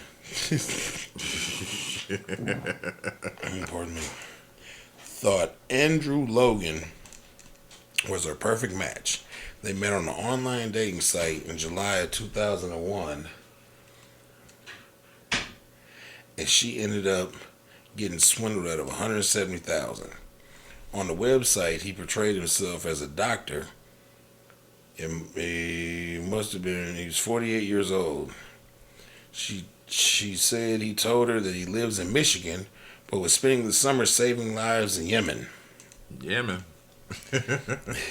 I just took the chance thinking he was a doctor. Maybe this was real, said Drummond. It turns out Dr. Logan was allegedly part of an elaborate online finessing scam, and Drummond was the latest victim. Damn. I'm about to get Logan asked Drummond to pay for a package containing personal items and cash to be shipped to her house, and he would pay her back when he got home. Logan used Elegant Freight and Couture Ltd to ship it.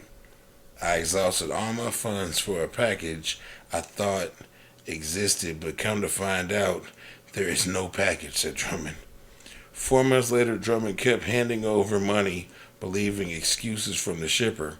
She also sent thousands to a bank account in Charlotte, North Carolina, and more than $52,000 to someone in Miami, Florida. to someone. Wow. Drummond says she plans on filing a criminal complaint with the FBI. Girl, you're not getting no money. You ain't getting that shit. Your dumb ass. You gave all that shit away. Gave all that shit away. Did he wine her and dine her or just all No, over it was that? all online. Damn. Hey, people be really starving for attention. Man, and we shit, gotta get bro. some scrubs, man. Man, facts. Some scrubs and a stethoscope and a little fake little ID. Yeah, we need all Say of that. Eskenazi on it. We need all of that. Now we need a more prestigious. We're gonna go Riley. We can go Riley. Kids. Riley. The kids, bro. If we saving the kids. I would say St. Vincent. Peyton Manning. Bro. We saving the kids, bro. Yeah. We saving the kids. Gotta work. Bro, they gonna cough it up. They gonna cough up them funds, bro. Where we gonna be though? We gotta be somewhere else. Huh? We gotta be somewhere else so we get the money wired. Oh. I don't know. We'll figure that out. Sierra Leone. Yeah. Yeah, blood diamonds. Blood diamonds. We're over there trying to fight that. Yeah, we fighting kids with The missing infectious- limbs and shit. And infectious disease. The cleft. The cleft. The cleft children. Oh, That's what we doing. We fixing those. those are in India. Well, that's where we going then, bro. I don't fucking know, bro. That's where we going. We fighting the little niggas with the cleft lips. We helping them. V. O'Reilly Children's Hospital. We abroad. We are.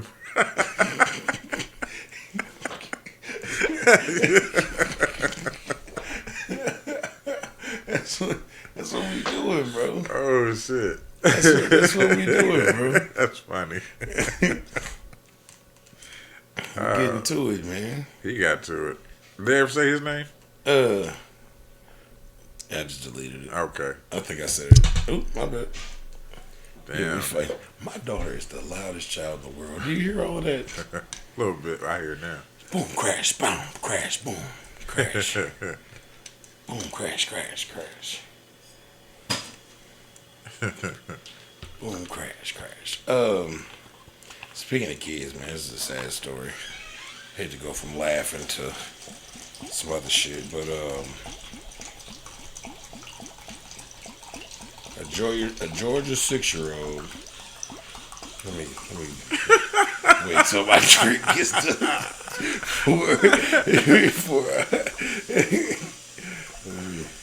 Let my drink pour before I tell the story.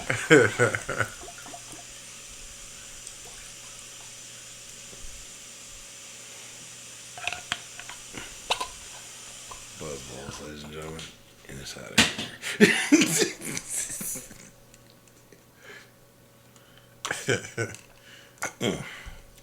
here.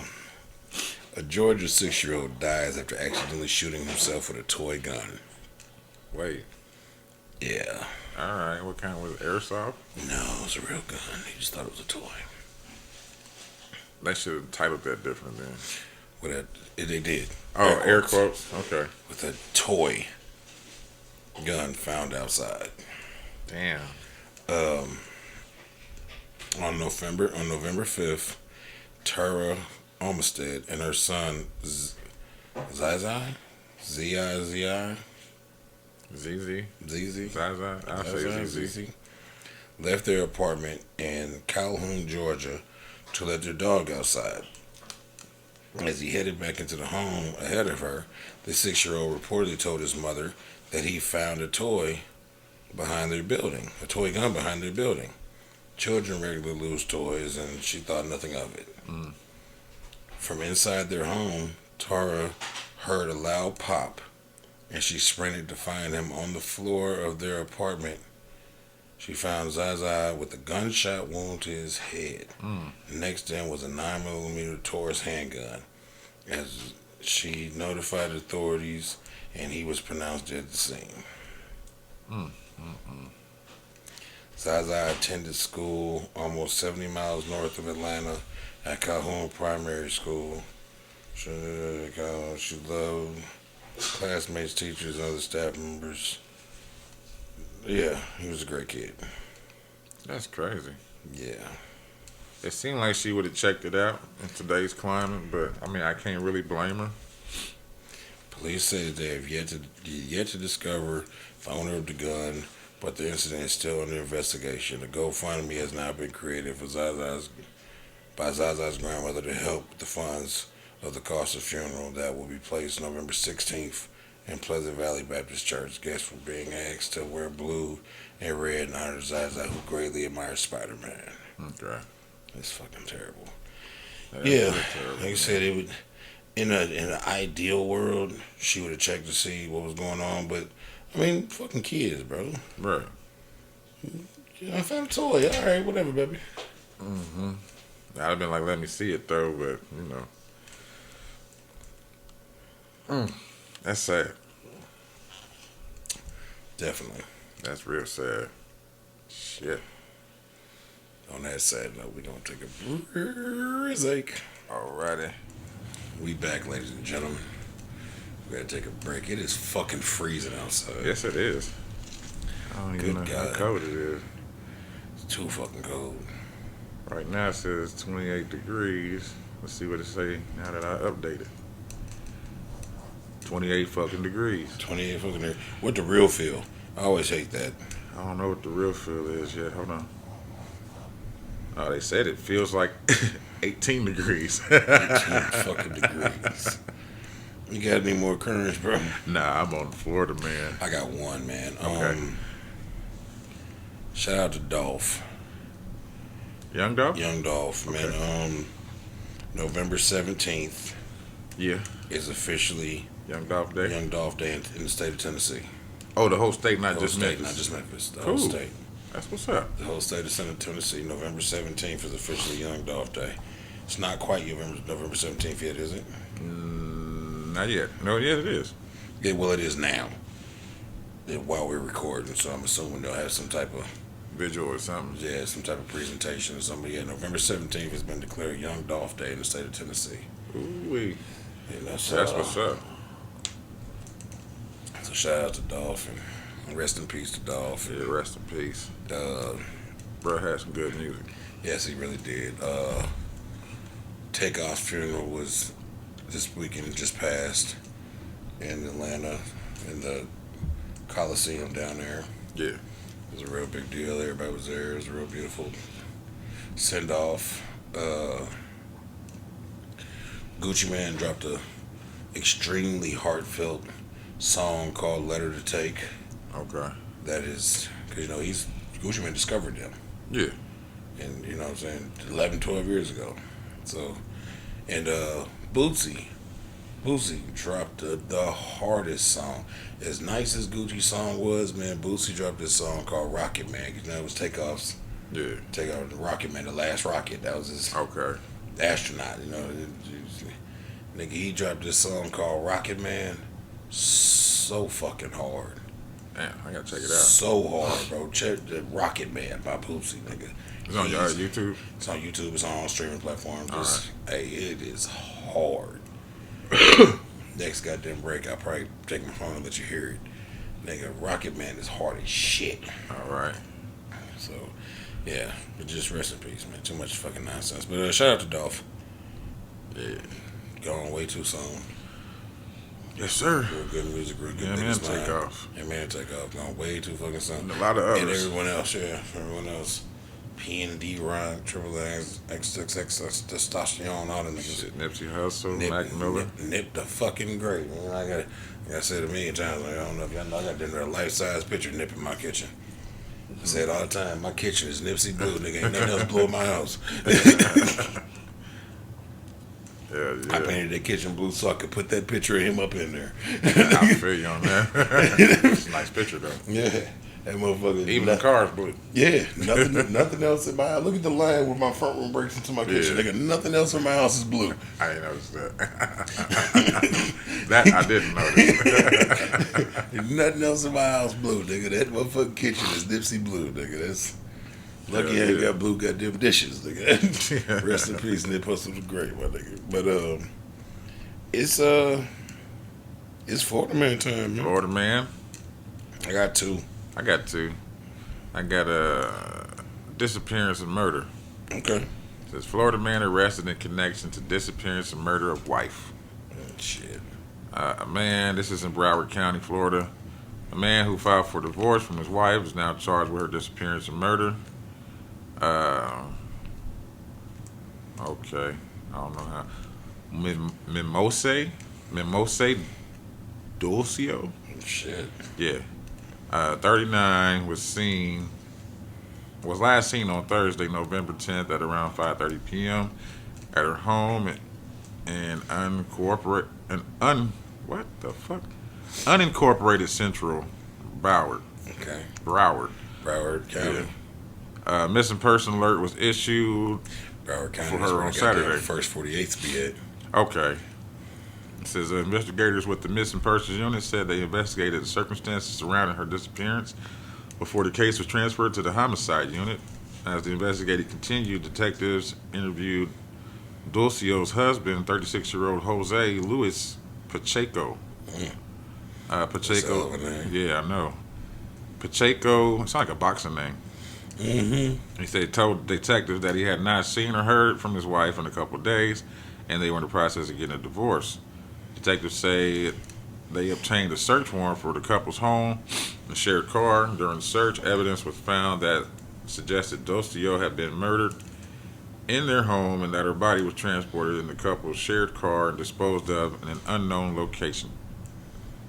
So on Monday, they issued a warrant for his arrest, and he's currently being held in a Miami-Dade jail for one count of second-degree murder. God damn.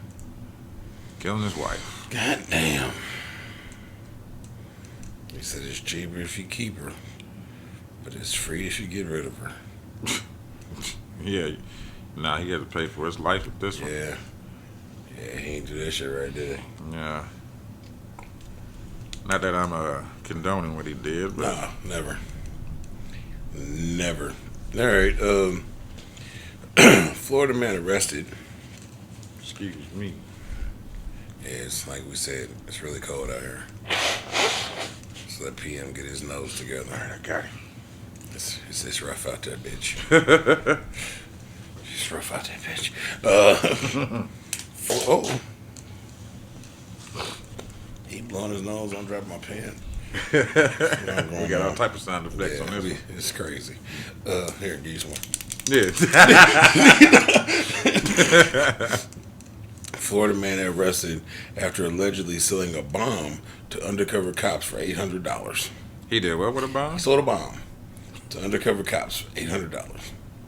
James Hall, 34, was arrested this week after police detectives working in an FBI task force said that Hall told a confidential informant he was in possession of a homemade pipe bomb Damn. at his house that could be purchased for $800. An undercover detective met Hall to purchase the pipe bomb along with a Glock 17 Damn. pistol Hall had offered for sale. When asked about the future purchase, Hall indicated he had enough to build 6 more now. He was charged with 1 count of unlicensed distribution of explosive material and 1 count of possession of an unregistered of an unregistered destructive device, and 1 count of unlawful making of a destructive device. Hall faces up to 10 years in federal prison for each count if convicted. Fuck. For each count. Yeah, it's that 30 ball. Damn. He look like he built bombs. Yeah. Yeah. He look like he's friends with Remy. Yeah, definitely look like he friends with Remy. He's definitely got ties to some type of clan affiliation. Some type. James Hall. That's crazy. Fucking 34, man. Selling fucking pipe bombs, baby. He's about to go in there and be a wood now. Yeah, y'all ain't no doubt about it. Let's see. I got dead in the cemetery. That's my second Florida man. Florida teen, excuse me. Florida teen found dead in cemetery 1 day after being reported missing. It says Kenneth Carr Jr. was declared missing on November 8th, and the following day, deputies received a 911 call shortly after 8 a.m. saying the victim had been found dead in the graveyard in Marion County. So There's always some shit happening in Marion County in Florida. In Florida, yeah. And the only reason that I remember it is because we live in Marion County. Here. Nigga, 6 out of 10 of these goddamn stories nigga be in Marion County. I don't even know where that's at in there. Me neither. But It's somewhere in Central Florida. there's always some shit happening. They said a missing 16-year-old from Central Florida has been found dead in the cemetery, according to reports. He was found dead at the campground cemetery in Reddick, Florida. So Reddick, Florida. 1 day after being reported missing by family members. This was announced by the sheriff's office. Like I said, declared missing November 8th. And he's found in the graveyard. They're calling it a homicide. And are investigating what happened to the victim. Deputies determined that Carr he had been shot. Damn. Says no other details have been released. And, you know, the usual shit they're asking for. If you got any snitch advice, Yeah. to go Call ahead this and number. call this number. But sorry to that young man. Sorry, young man. You know, telling what he did, but, you know, in this case, I feel a little bit of sympathy for him. Yeah. Yeah. This next one, man, it's a Florida group of Florida men. I don't even know. The story is unclear on which part of Florida they're from, but this goes out to that whole police force. Oh, shit. Well, 2 cops on the police force. And 2 deputies. Cops arrest legally blind Florida man after mistaking his folding cane for a gun. I seen that. I saw that one. I'm glad I didn't do it. Did you watch the video? No. I didn't see the video. Okay, before I even go into the story, I watched the video. All right. The lady, it's the main cop that's fucking with him's body cam footage. Okay. She asks him for his ID. He says, "For what?" She said, "Well, it looks like that thing in the back of your pocket is a firearm." Da da da da. He pulls it out. It's a cane. It's not a firearm. One fold and flip cane. Fold and flip cane. Okay. And he had it folded up in his back pocket Yeah. because he was Legally blind. said legally blind, so he probably could see a little bit. And But it if was he's on the daytime. sidewalk or something, he got to see Yeah. the curb for the leveling. It was daytime, so he might be able to see some. Yeah. But he got that cane with him to. Just in case. So it's folded up in his back pocket. She said, he's for what? She said, well, it looks like it could be a firearm. Well, it's not. It's a cane. And he goes to walk away. And she goes, well, I still need to see your ID. And he goes, well, for what? I ain't committed no crime. I ain't committed no crime. What do you suspect me of committing a crime for? You need a da-da-da-da-da. She says something else. Another cop walks up. He goes, I need to see a supervisor. The other cop goes, I'm a supervisor. Turns out he's not. Lying. So he's like, da-da-da-da-da. They end up locking him up for resisting arrest without violence and some other shit. Nigga, I watched the video. Look, you can see in the picture, the still. He pulls it out. It's a cane. Yeah. He don't even look like he's dangerous. He like you might smoke a joint every now and then and sip a brew and that's it. And my man was just walking, bro. Yeah. 2 deputies will be suspended as a Florida sheriff, and a Florida sheriff has to apologize after a visually impaired man was arrested last month when he was walking when his walking cane was mistaken for a gun. James Hodges, 61, was arrested the morning of on Halloween and accused of resisting officers without violence. Shame, man. Yeah. And I watched the video. My man was like, bro, I didn't do nothing. Right. I don't need to identify myself because in order for me to identify myself, I need to be suspected of a crime. Right. If I was suspected of a crime, I'm not. Here's a cane. Let me go on by my day. Right. And they was so hung up on the fact of wanting to see his ID and this, that, and the third, that they completely waived the fact that they was dead ass wrong about this fucking cane and continued to harass that man until they eventually had to like forcefully lock him up. That's fucked up. And of course he resisted because he didn't do shit wrong. Right. That's fucked up, man. I hate when they throw that resisting part on there when you see they only locked him up for resisting because he didn't do anything. He didn't do anything, so they couldn't get him on anything else. I resisted because you fucking with me in my life. And not let me go about my life. And the part that I hate most about cops when they do shit like that, because I've been wrongfully locked up like 3 times, right? And they always say shit like, well, if that's true, you'll deal with it in court. Da da da. You motherfuckers don't understand what this does to your life. Right. You done took me out of my cycle of things that I need to do. I gotta work. I got kids. I got all this other shit. I got bills. I gotta be paid. I got some jobs don't give a fuck about none of that, nigga. You get points, nigga. You lose your job. Now, goddamn it, I done lost my job. It's been situations where I've been wrongfully arrested, had to bond out, deal with the case in court, and then get it dropped.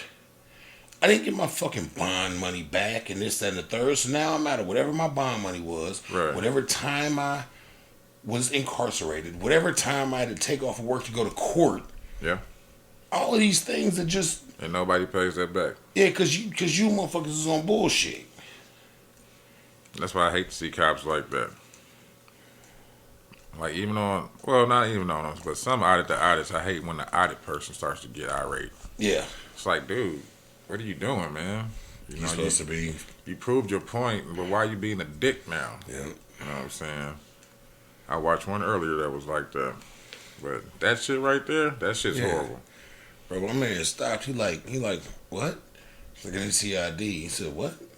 Now, it wasn't like nobody called it in. He was walking down the street. Like, I could see if he was talking to some kids and pointed at it or something. He was walking down the street and the cop saw him, got out, and walked behind him and stopped him. Like, when the video comes on, like, he's walking, she's behind him. Sure. Sir, can you stop? He turned around like, what's going on? It's like, I didn't see ID. He said, for what? What have I done? She said something about the cane. He said, well, it's not a gun, it's a cane. And I'm blind, it's a cane. He put it back in his pocket. All right, I'm going to go ahead and get out of here. No, I need to see your ID. That's that bully shit right there. Yeah. And he should not press charges, he should sue their ass. Should sue the fuck out of him. You know what I'm saying? And he'll win. Yeah, he'll win. If they've already put them on suspension and determined that the sheriff, the main nigga, has to make a public apology. Yeah, he'll win. Then he'll win. He won't even have to go through like court. They'll settle out of court with a large number. Hell yeah, hundreds of thousands. Yeah, go get you one of them lawyers that don't get paid till the shit's done. Mm-hmm. Or they don't get paid unless you win. Yeah. Shit. Get you one of them niggas. A lot of them promote that shit. Let them take their little percentage at the end. It's worth it. It's free money. Nah, it's free money. We had to do that shit. My youngest daughter, years back, we ended up putting the money into a trust for her. But we sued Wendy's. But labor? Huh? Labor-wise, she was working there? No. My baby. My youngest daughter. Oh. She, it was, some type of bugs in her chicken nuggets. Oh, Jesus. The one on, German Church. By Walmart. By Sunnyside and shit. Yep. Okay. It was, and we took the motherfuckers, took pictures of them, put all that shit in the bag, put it in the freezer. Right. We didn't even throw that shit out. Contacted a lawyer. Be like, well, do you have pictures? We have it, nigga. We have the bag and the nugget and the Right. and got that shit, and we ended up selling for some shit like 12 grand, Shit, that's still cool. and we put that shit in a trust Hell yeah. for her that she can't get until it's like an account that she can't get till she's like 21. Oh, even better. Yeah, requires a little bit of interest. Hell yeah, because some say 18. Yeah. You know what I mean? We can't touch it. Me and her mama, we Yeah. can't touch it. That was part of the lawsuit because we sued on her behalf. Right. So we can't. That's what's up. Yeah, and it's we won a little money. I think we ended up getting like 9 because the lawyer took his. He took like 3 grand out of the 12, and we put that shit in a little trust. And Shit. it's That's just what's acquiring up. interest. That's cool, motherfucker. Yeah, then I got my little, my accounts I talk about that I got for the kids, and she can't access that account till she's 21. So when she turns like 21, my shit should have like 7 or 8 grand in it by that time for her, that account. And that one has like 9, so like on her 21st birthday, she'll get like right around like 20 bands, random. Shit, that's what's up. And probably a little bit more. Hell of a birthday present. Hell Yeah, yeah. depending on interest and But that's another reason I don't like eating in the dark. yeah. That's another reason I don't like eating in the dark. 'Cause, I mean, if you eat a lot of chocolate, you automatically gonna eat spiders and other type of bugs and shit like that Yeah. already. Get in there. Yeah, you know what I'm saying? But it ain't nothing wrong with it, but it's just the fact of Break my shit down. yeah. Don't let me crack my chocolate bar in half and there's a whole goddamn spider ass on the back of that motherfucker. Break my shit down. I feel like it's part of nature if you break my shit down. Hell yeah. Don't just make me eat the motherfucking the organism. Like, don't just make me eat it. Nigga, like, ugh. Hell yeah. The fuck? Shit. Oh, that was your second one? That was my second one, man. Them cops, man. All right. Yeah, the shit. bomb nigga and the cops. We got this. You got melanated, right? Hey, I got one. Okay, I got one too. I got this one. It's called the Georgia Assembly, and it's just lightweight. Muslim women make history. The first Afro-Latinos elected to Georgia Assembly. Okay. And let's see, it's like so many different shits in this motherfucker. So I just picked apart. It says Muslim women make history in Georgia. There will be 4 Muslims, all representing Gwinnett County, serving as Georgia General Assembly. It says Democrat Nabila Islam won against her Republican challenger Josh McKay in District 7, becoming the first Muslim woman to secure a seat in the Georgia State Senate. This is the second time Islam, a Gwinnett County resident and daughter of Bangladeshi immigrants, Bangladeshi. was running for public office. She ran for a House seat in 2019 for Congress. Then we have Ruwa Roman, Democrat, won against Republican candidate John Chan and was served the Georgia State House, representing District 97, which covers Duluth, Norcross, Peachtree, Corners, Berkeley Lake, and that's it. She's the first Muslim woman and Palestinian to serve on the Georgia House. And then I hope this is a name, incumbent Sheikh Rahman held on to his state seat representing District 5, and Farouk Mughal was elected to represent Georgia House District 105. Okay. Yeah, that's pretty much it for those. Okay. That's all I could find in some melanated excellence. Okay. That was positive anyway. Yeah. I know how it goes, bro. It's been difficult lately. Mine goes out to Miss Diane Lynch. Diane Lynch is the first black woman CEO to develop an international resort. She is developing an international resort in the Dominican Republic. Oh. Diane Lynch is the only African American female CEO of an international development company. She's the only one. That's what's up. of an international development company, and she is constructing Samuna Bay Resorts, the first black-owned international golf resort in the Dominican Republic. What's the name of it?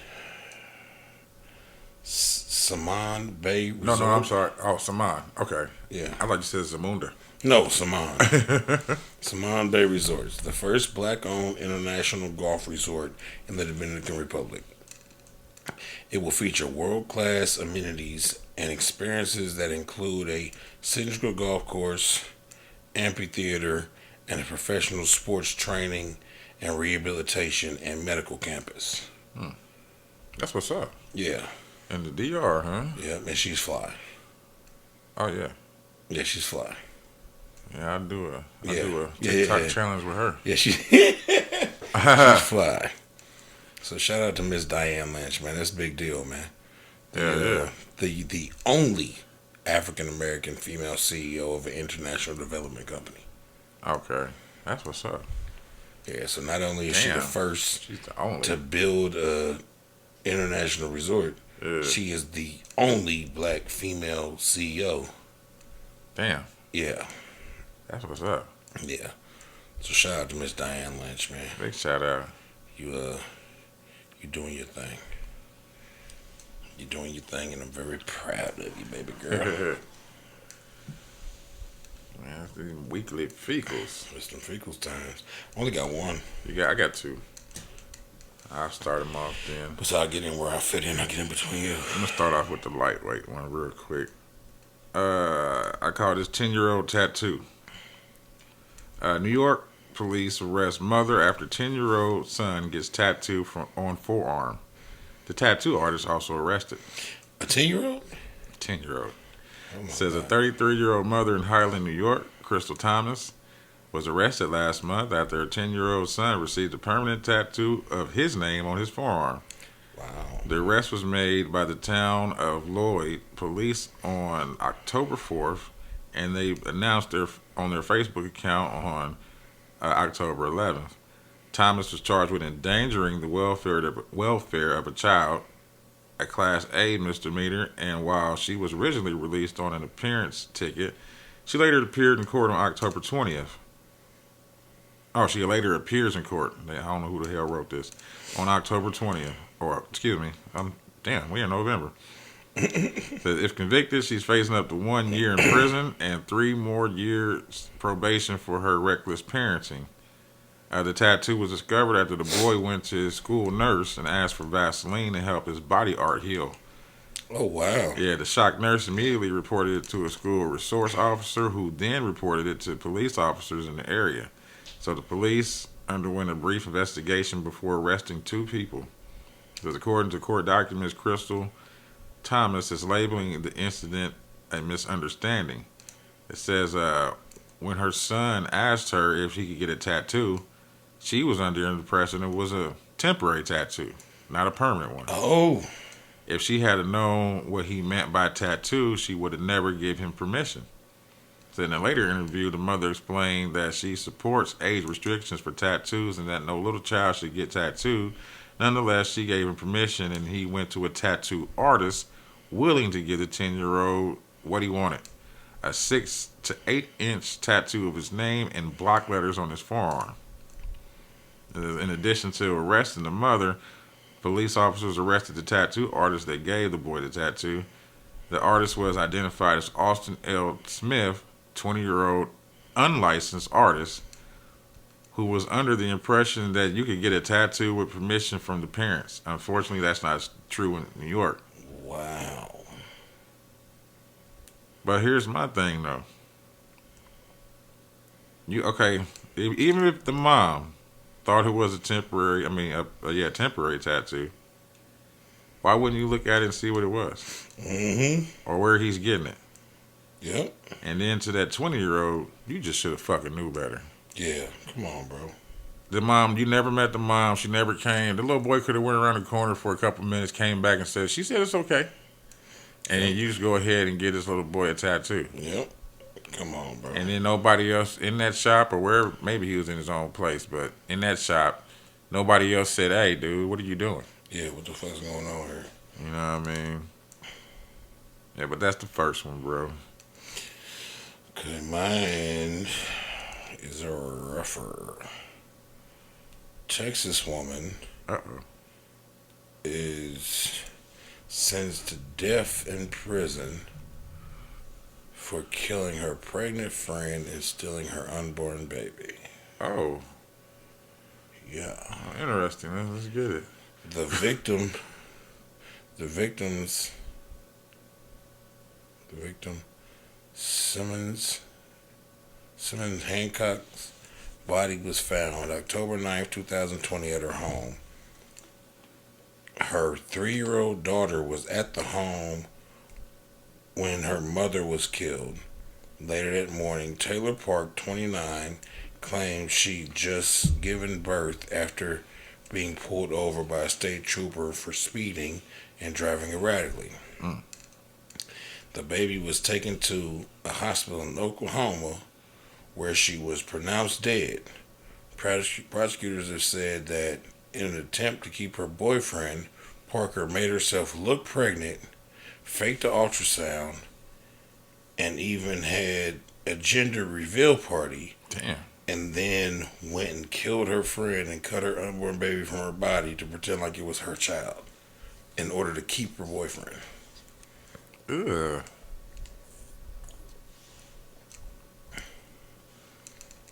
Yeah. That's sick. Her name is Simmons Hancock. Mm-mm. That's fucked up. Yeah. You kill your best friend because she's pregnant, take her baby so you can keep this My raggedy. bad. What? Simmons Hancock is the victim. She is not the fecal. Oh, okay. Taylor Parker Okay. is the fecal. Got you. Simmons Hancock got hate for somehow a family member stumbled across this podcast. I'm like, wait a goddamn minute. Simmons Hancock is the victim.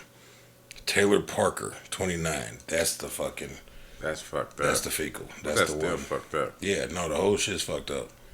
It says she faked her pregnancy, faked looking pregnant the whole time, faked the ultrasound, faked it, and even had a gender reveal party for a fake. So I bet she, like, when her homegirl told her what she was having, That's what she revealed. she had the reveal party, and then when killed her homegirl, took the baby, all while her homegirl's 3-year-old daughter was at the home. Left the 3-year-old with the dead mother. Damn. How sick can you be? Told you, it's fecal. Fuck. Fecal, bro. Man, this don't make this dude look like nothing now. Fecal, bro. Fecal. You know, we dig for the worst of the worst when it comes to fecal time. Yeah, it is. Damn. Well, this one's called P Look at treatment. this raggedy bitch. Got the nerve to look distraught. Oh, that's why he didn't want her. Yeah, she's hit. Looking like she belong on Bob Burgers. She's. She got one of them chins. You stupid, bro. You fucking stupid, bro. She do. You stupid. You stupid ass wrong. Yeah, I call this one P treatment. It's an employee charged with urinating in equipment used as water treatment plant. What? Employee charged with urinating in equipment used at water treatment plant. I heard you. I know. Oh shit, where'd it go? I heard you. It says police in Lancaster County have charged an employee of a water treatment plant after they discovered he had urinated into equipment, authorities announced.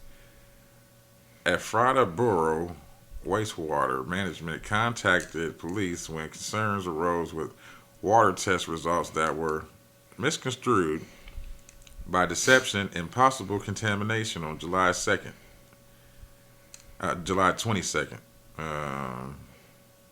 What the fuck? They didn't even put the whole 2021. The concerning results came from June 29 and 30th of 2021, which showed problems that required the borough to do additional waterways testing. Investigators determined that the only way the test results could have been off would have been if the bottle inside a testing machine was tampered with.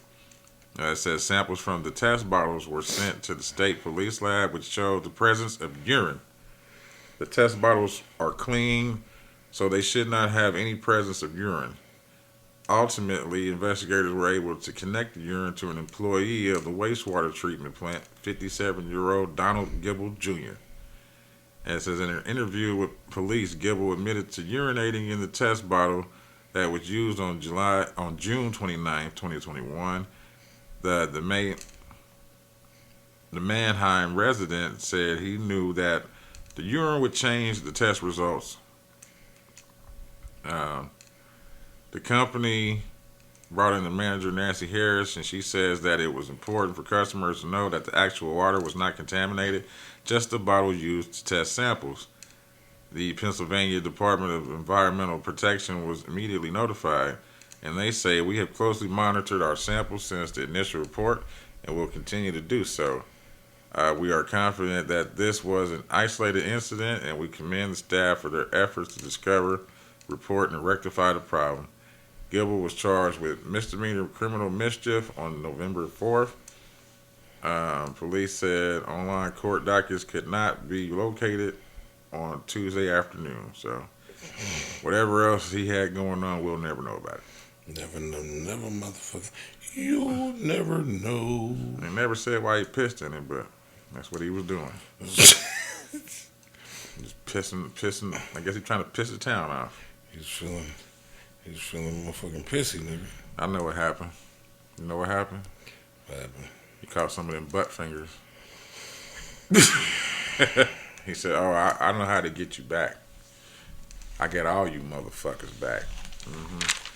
I'm pissing in the water. I'm pissing. All the drinking water. Pissing.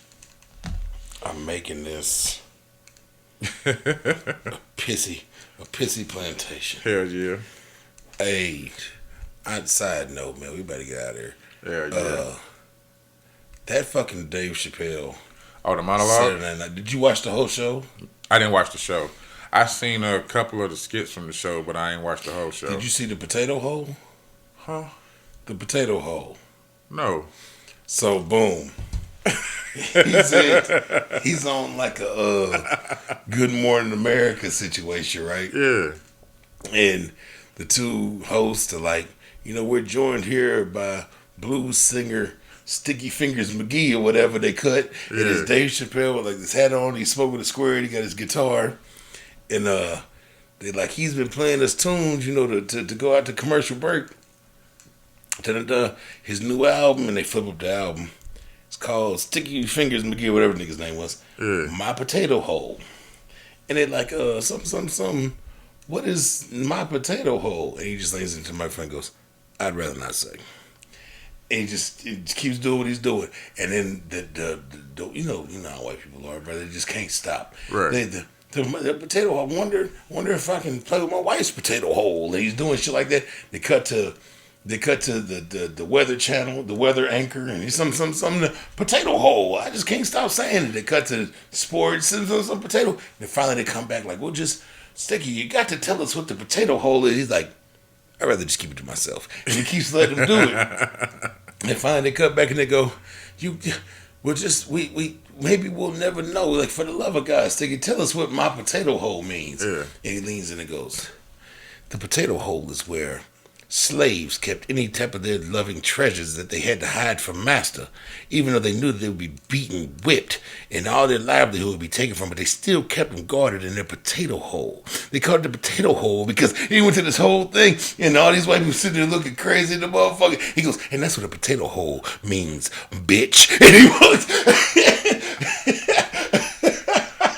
hey, fucking hilarious, bro. I'm gonna have to watch that. Watch the whole episode. He redid skits from the Chappelle show on there and there. Bro, he put them in the one for the what's that shit? That with the dragons. the Game of Thrones or whatever the new season's called. He had them all riding on their own dragons and shit. I saw that one. But hell yeah, man, I'm gonna check it out, man. You gotta watch that shit, bro. My potato hole. Yeah, yeah. Sticky, tell us what a potato hole is. What the potato hole is.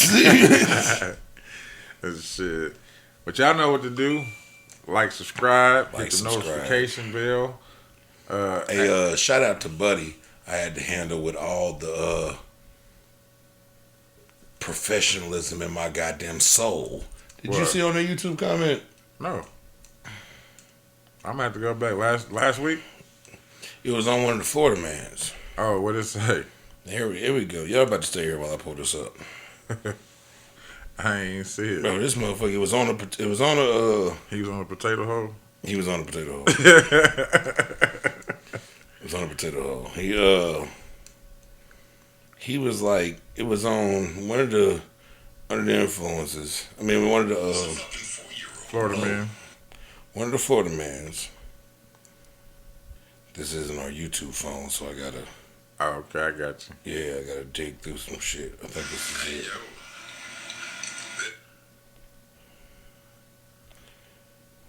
I don't think so.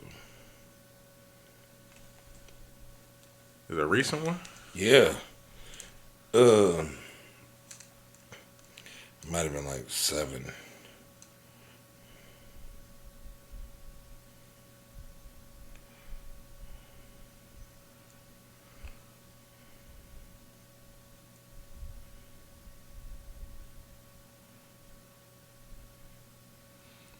Yeah, I don't know because I can't. Yeah, it's long story short, man. Dude caught himself being slick. I can't necessarily read it, man, but dude was dude said some slick shit like Oh, I see it. You're talking about Mr. Chestnut here? yeah, what'd he say? Definitely looks like this podcast is under the influence of not being a podcast since it's only 10 minutes long. Not knowing that this is a series of a podcast. Read my reply. But this is a clip. Go to the page and check out our 70 plus full-length episodes. Respect messaging back professionally. Might check it out now. And then he comes back again. Respect, hopefully you check That's it out. me. Oh, okay. And enjoy the content. Nigga, I wanted to lose my shit, Mr. Chestnut. Is it Morris? Oh, no. I don't know. Andre. This is clearly a clip. He just wanted some exposure. Yeah, raggedy motherfucker, you. He didn't do enough homework. Nah. We on fucking episode 76. And I don't know if you found that shit in your algorithms. But you should once you became a Once you subscriber. watched that, you should have went and goddamn it looked at the page. Should have. I would have. 70 goddamn plus episodes. We on episode 76. We've been visual since episode 11. Yeah. So we 65 motherfucking visual episodes up on YouTube. Yeah. Yeah. Give or take a few. But we there. Give or take a few. Let's say 60. Well, we there. Let's say there is 60 full, complete, Episodes. visual motherfucking episodes. He'll be all right. He'll come around. Nigga. He will come around. He'll be all right. This nigga talking about they definitely under the influence. This is not a podcast because it's only 10 minutes long. Please go to the page. Check out the 70 plus episodes of full length content. Like and subscribe, Nick. We've been told before that some of the episodes is too goddamn long. Yeah, that is true. But that wasn't under the influence. Nah, that wasn't under the influence. That was that other podcast Yeah. that's lingering in the wind. Hey, it is. But we out of here. Before I start talking crazy. Y'all have a good I've been one. drinking. Like and subscribe. Like and subscribe. Don't Hit say us with nothing the else comments. crazy under the comments. It's taking everything in me not to cuss people the fuck out. But that's not how you do it when you're trying to be professional. And remember, Watch out for butt fingers. Because they out there. Y'all have a To good be quite honest with you, on my notes, I had them motherfuckers scribbled down as the Milwaukee Dick Touchers. And we out.